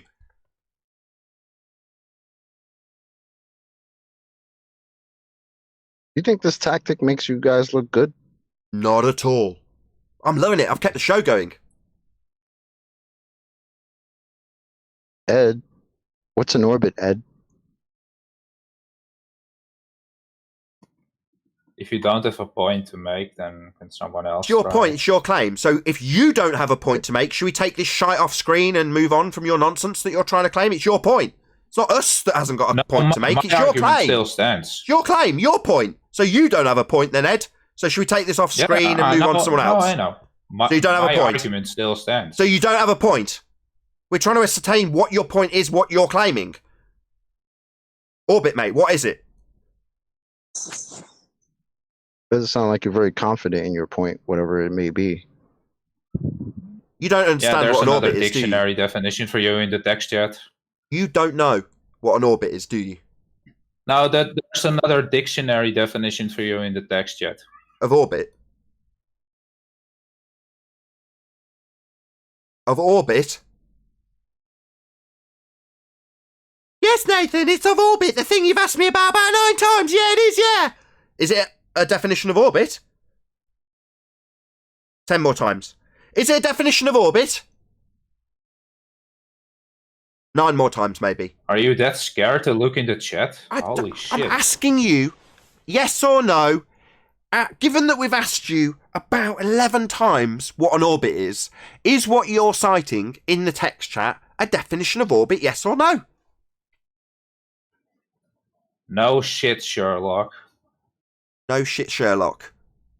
No shit it is, no shit it isn't. Yes or no?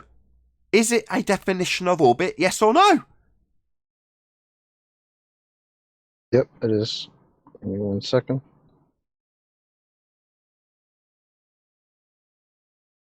I can't believe how scared you are to Okay, put Discord on he's screen. posted it in Master B. I put it in Master B. Thank you very much. Took you 20 minutes to put it there. You're saying we're scared. Right. This describes. No, you're the- actually just Yeah, we've got it pretty down there. lazy that you can't even use You're a a dictionary. delusional numpty dipshit. Quite Everyone sad. knows it. You're not cloaked. You think you're clever? You're a fucking retard, and everyone knows it. Hello, McFly. So what's your argument? Sorry, the argument was that the word orbit begs the question and assumes an object falling around a spherical Earth. And that No, is it very doesn't. much... It's a I'm necessary talking, Ed, antecedent. please don't censor me. Do I have to beg you not to censor me? Yeah? Yep. I'll try and just go through it. You've asked, I'm trying to answer, but you're censoring me, Ed. I'll try again, yeah? Share your pain. So, the definition of orbit... Oh, I'm not. Share your pain. Censor me a bit more, coward. I'll try and rip you a new asshole when you're ready. I'm not in pain. Yeah, it's okay. You share your pain.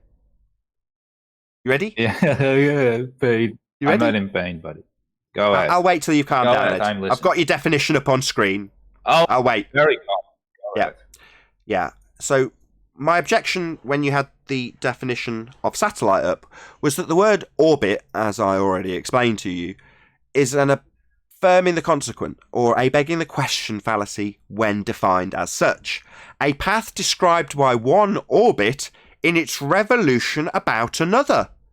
So that would be to assume that a satellite is in a path that is revolving around a sphere Earth. That's an assumption of a body falling around a sphere. Precisely the objection I raised is literally the definition of orbit, Ed. It's the necessary antecedent, so your Is objection that is it? irrelevant. That's the same thing you said to Next. every single rebuttal we've given so far. Is that the only thing you can power it off in this particular debate, Ed? Because it's the same thing you've said for every objection so far? Yeah, so it's the same argument for the container, so... This is an argument about orbit. Your assumption that a satellite is something that falls around a spherical body. By definition, that's what orbit is. It's an assumption that it's falling around a sphere. That's the necessary antecedent. That's the same thing you said for every other objection. So that is literally all you have. Like a, what do they call it? A one-trick pony. Doesn't matter what you call it, you don't have an argument against it. Doesn't even know the trick. I win. So orbit begs the I don't question. need another trick. That's Your how satellites. Your sad satellites. this is, actually. You're assuming your satellite's falling around a sphere, Ed, by this word orbit. Now, you claim to have all this knowledge, but you can't even debunk. You're not a really simple listening to me, statement. are you, Ed? That's You're just cute. censoring this. It's the summary of your really have death nothing. here. You're, Yeah, you're the censoring one it. literally saying a begging the question fallacy is the necessary antecedent to your argument. Necessary Yeah. antecedent, actually. There's no backing You're the a question retard, whatsoever. essentially. Like all the globetards. All the globies. I know it's a stereotype fallacy, but you're all essentially retarded. We all know this. We've been listening to you for 4 years now, some 5 years. You're essentially pretender clown retards. Dunning-Kruger, clinical level. That's what you are. Right, so what's your argument? Right, that's right. Every time. Explained it to you. Like today. We've explained. Like right now, where you can't answer simple questions. You have fucking ball-tard Tourette's. You just say necessary antecedent, satellite. Necessary antecedent, satellite. You don't even know what a necessary antecedent is, and you don't know what a fucking satellite is. You're a retard. So what's your argument? Wasn't it also him that said the word necessary was irrelevant? When you describe the thing that's necessary as an antecedent, and then the definition of the thing you're assuming has an orbital path, that's an assumption that the item you're describing is falling around a sphere. That's the notion you're trying to prove here, Ed. Therefore, that's the textbook definition of a begging the question fallacy. You're assuming that which you are trying to prove, and the way you're doing it is with this word orbit. Orbit assumes the very premise that you'd need to prove a satellite is taking this orbit. Yeah, you're just assuming it by using the word orbit. Can you have satellite TV without a satellite? Can you have an orbit? What's You an orbit? can. How can you have an orbit? It's describing this body falling Can around you a have spherical satellite surface. TV But without seem to a be censoring me satellite? again, Ed. Censoring me while I make my point. Can you again. have a satellite without an orbit? Can you have an orbit without a spherical Earth? You're not Which part answering. did you? Which Can part you did you have prove? satellite TV without did a you satellite? prove? Did you prove the spherical Earth in order for you to prove the orbit? No, just and then assumed you it. could prove the Can you have satellite after that. satellite TV without a satellite? Yep. You've made, we know your claim. It's the 20th time you've repeated it through Chocolate and us and everyone else. We've heard it about 20 times. You're literally like a stuck record. Tourette's, as QE just put it. You seem to be parroting the same thing off verbatim now, over the top of every single consistent reply that demolishes your nonsense assertion. We're pointing out how you've begged the question. The thing you're trying to prove is that we've got a globe Earth vacuum, and you've got this word orbit that assumes all of it. It just assumes a spherical surface with things falling around it. Well, that's not proving a sphere, it's just assuming the sphere and assuming things fall around it. How is it doing that? Well, with this word orbit. We've pointed it out to you 20 odd times. The rebuttal we get is necessary antecedent.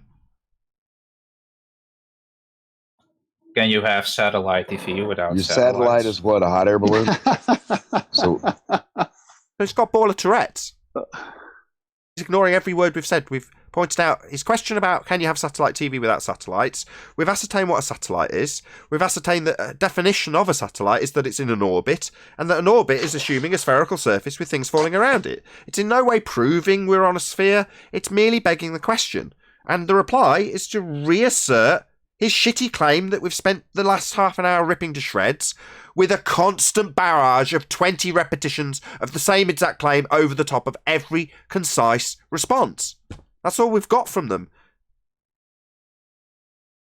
Well, So this no has argument lasted then. long Okay. enough. That, No argument Mr. then. Ed, this What- is what- Mr. why are you Ed, talking? this has lasted long enough. The only thing you've proven, Mr. Ed, is that you know what a one-trick pony is.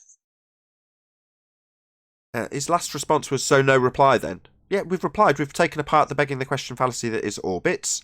The assumption of an orbit when you No, you describe didn't. what a satellite is. We've pointed out that you've constantly fundy muted and censored every single rebuttal. All of them have been taken through step by step with stages with your definitions for your claim. You've had nothing. We've had to drag you along by your short hairs. Literally all you've done is parrot off antecedent consequent just like a container. No, it isn't. It's not necessary at all. Not required what one little slightest bit. You could be using satellites for satellite TV. You could also use cable. So no, you just nonsense shit spreading with a constant barrage of nonsense over the top of the rebuttals, which have been gone through in detail. Cable TV, Lite TV, so you're wrong. Orbit, satellite, the thing you're claiming and talking about has got a presupposed spherical motion around a sphere called an orbit. You're going to address that? That's the end. That's the last rebuttal we've got to. It's on screen. It's been on for a while. It's your definition that you cited. Can you have satellite TV? It's the same. Tourette's. He's asking me if I can have satellite TV without satellite. We've ascertained what a satellite is based on your claim. We've ascertained that the definition of a satellite, based on the question you've asked for the 21st time, is in a presupposed orbit. Now I'm asking if you can address that, or can you only parrot off for the 22nd time the claim we're addressing based on your citations? Is that all you can do? Do you literally have Tourette's? So, the question? No, not the question. The rebuttal that we're asking you to reply to. Orbit, begging the question fallacy, mate. Yeah. If it's not satellite TV, then it's... That's the same as the claim that you've said 20 the seconds question time. fallacy. Yeah, we've pointed out you're begging the question with the word orbit. You're yet to address that. You just keep parroting off the original claim we're addressing. Say it again. Because you're not answering. Can you have satellite TV without satellites? Begging the question fallacy. That's the rebuttal, is that it's a begging the question fallacy. We've detailed it at great length. Yeah, you keep parroting that, but... No, we don't parrot it. We've taken your definition. Prior to you giving me the definition on screen of orbit, my objection to satellites was that they were in a presupposed spherical path falling around a sphere. The definition of orbit is exactly that. My rebuttal. Okay, so can you have satellite TV without satellites? It's in an assumed begging the question orbit. I don't know if you've noticed he's asking without a satellite. A satellite is not with in an one. assumed spherical path There's in orbit. Mr. That's a begging the Helper. question fallacy. We've pointed that out. He's just yet to address Yeah. it. So if that doesn't happen, so if we don't have that, then what's the alternative? How do we have satellite TV without a satellite? It's the same dude. That's a burden. You guys of sound like proof. They sound like Dr. Seuss. When we Reversal. have a He's small talking to about me. Snorlax. Hello. Same guy as last time, I assume. So you're asking me to prove how his claim works? That's a burden of proof reversal fallacy. He's not claiming, he's asking you a question. Sorry, his claim is satellites. It comes with the begging No, the he's question. asking you Excuse me, I'm without talking. satellites. Excuse me. Try again. Excuse me. Don't censor me. His claim is satellites, not mine. His claim comes with a begging the question fallacy of orbits. That's not my claim. So you're asking me to justify how this all works? That's a burden of proof reversal fallacy, my friend. No, Unless because you have want to an answer. validate You can have orbits. satellite TV without satellites. We've heard that 23 times. I'm going to remove Ed from the conversation. Yeah, begging the question fallacy. Who's Mr. Helper? Oh, about time.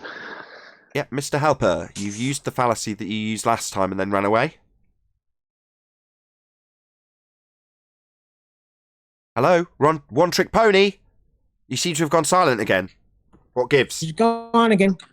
Bye-bye. Run away! What's going on? Dude, do you not want to back your point that you've just tried to use? That I should be defending how satellites work? It's funny how the wingmen run away quickly. Yeah, man, these white knights are total cowards.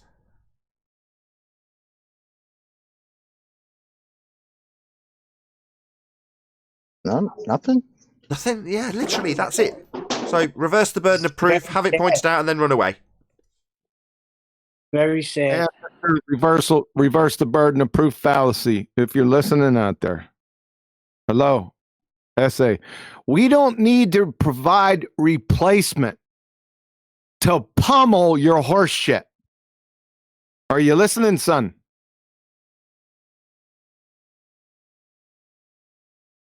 Essay.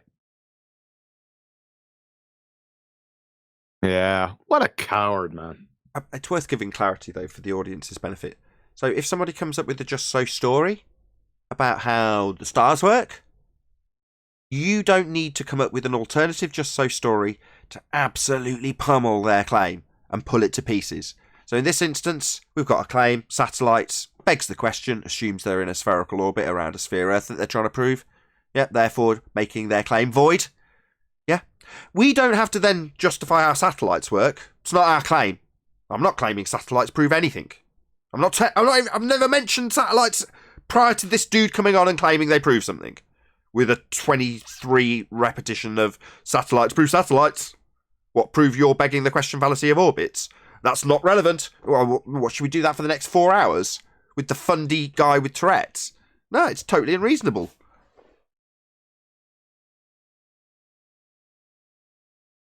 The sad thing is Ed still don't get it.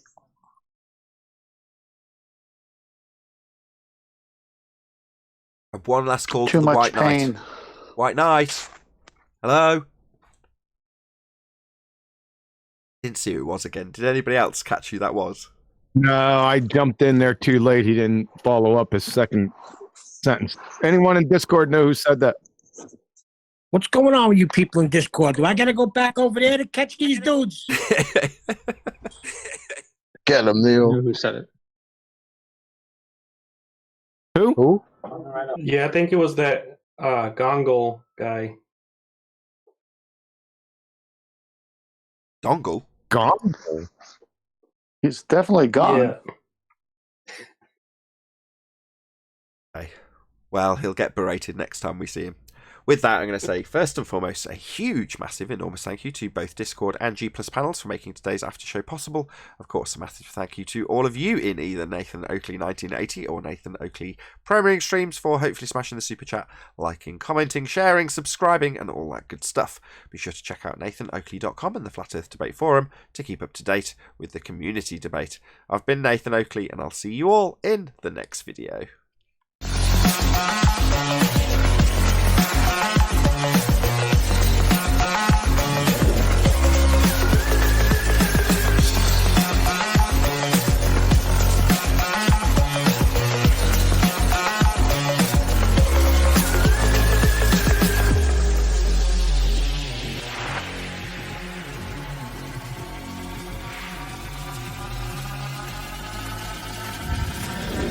Oh, what a day!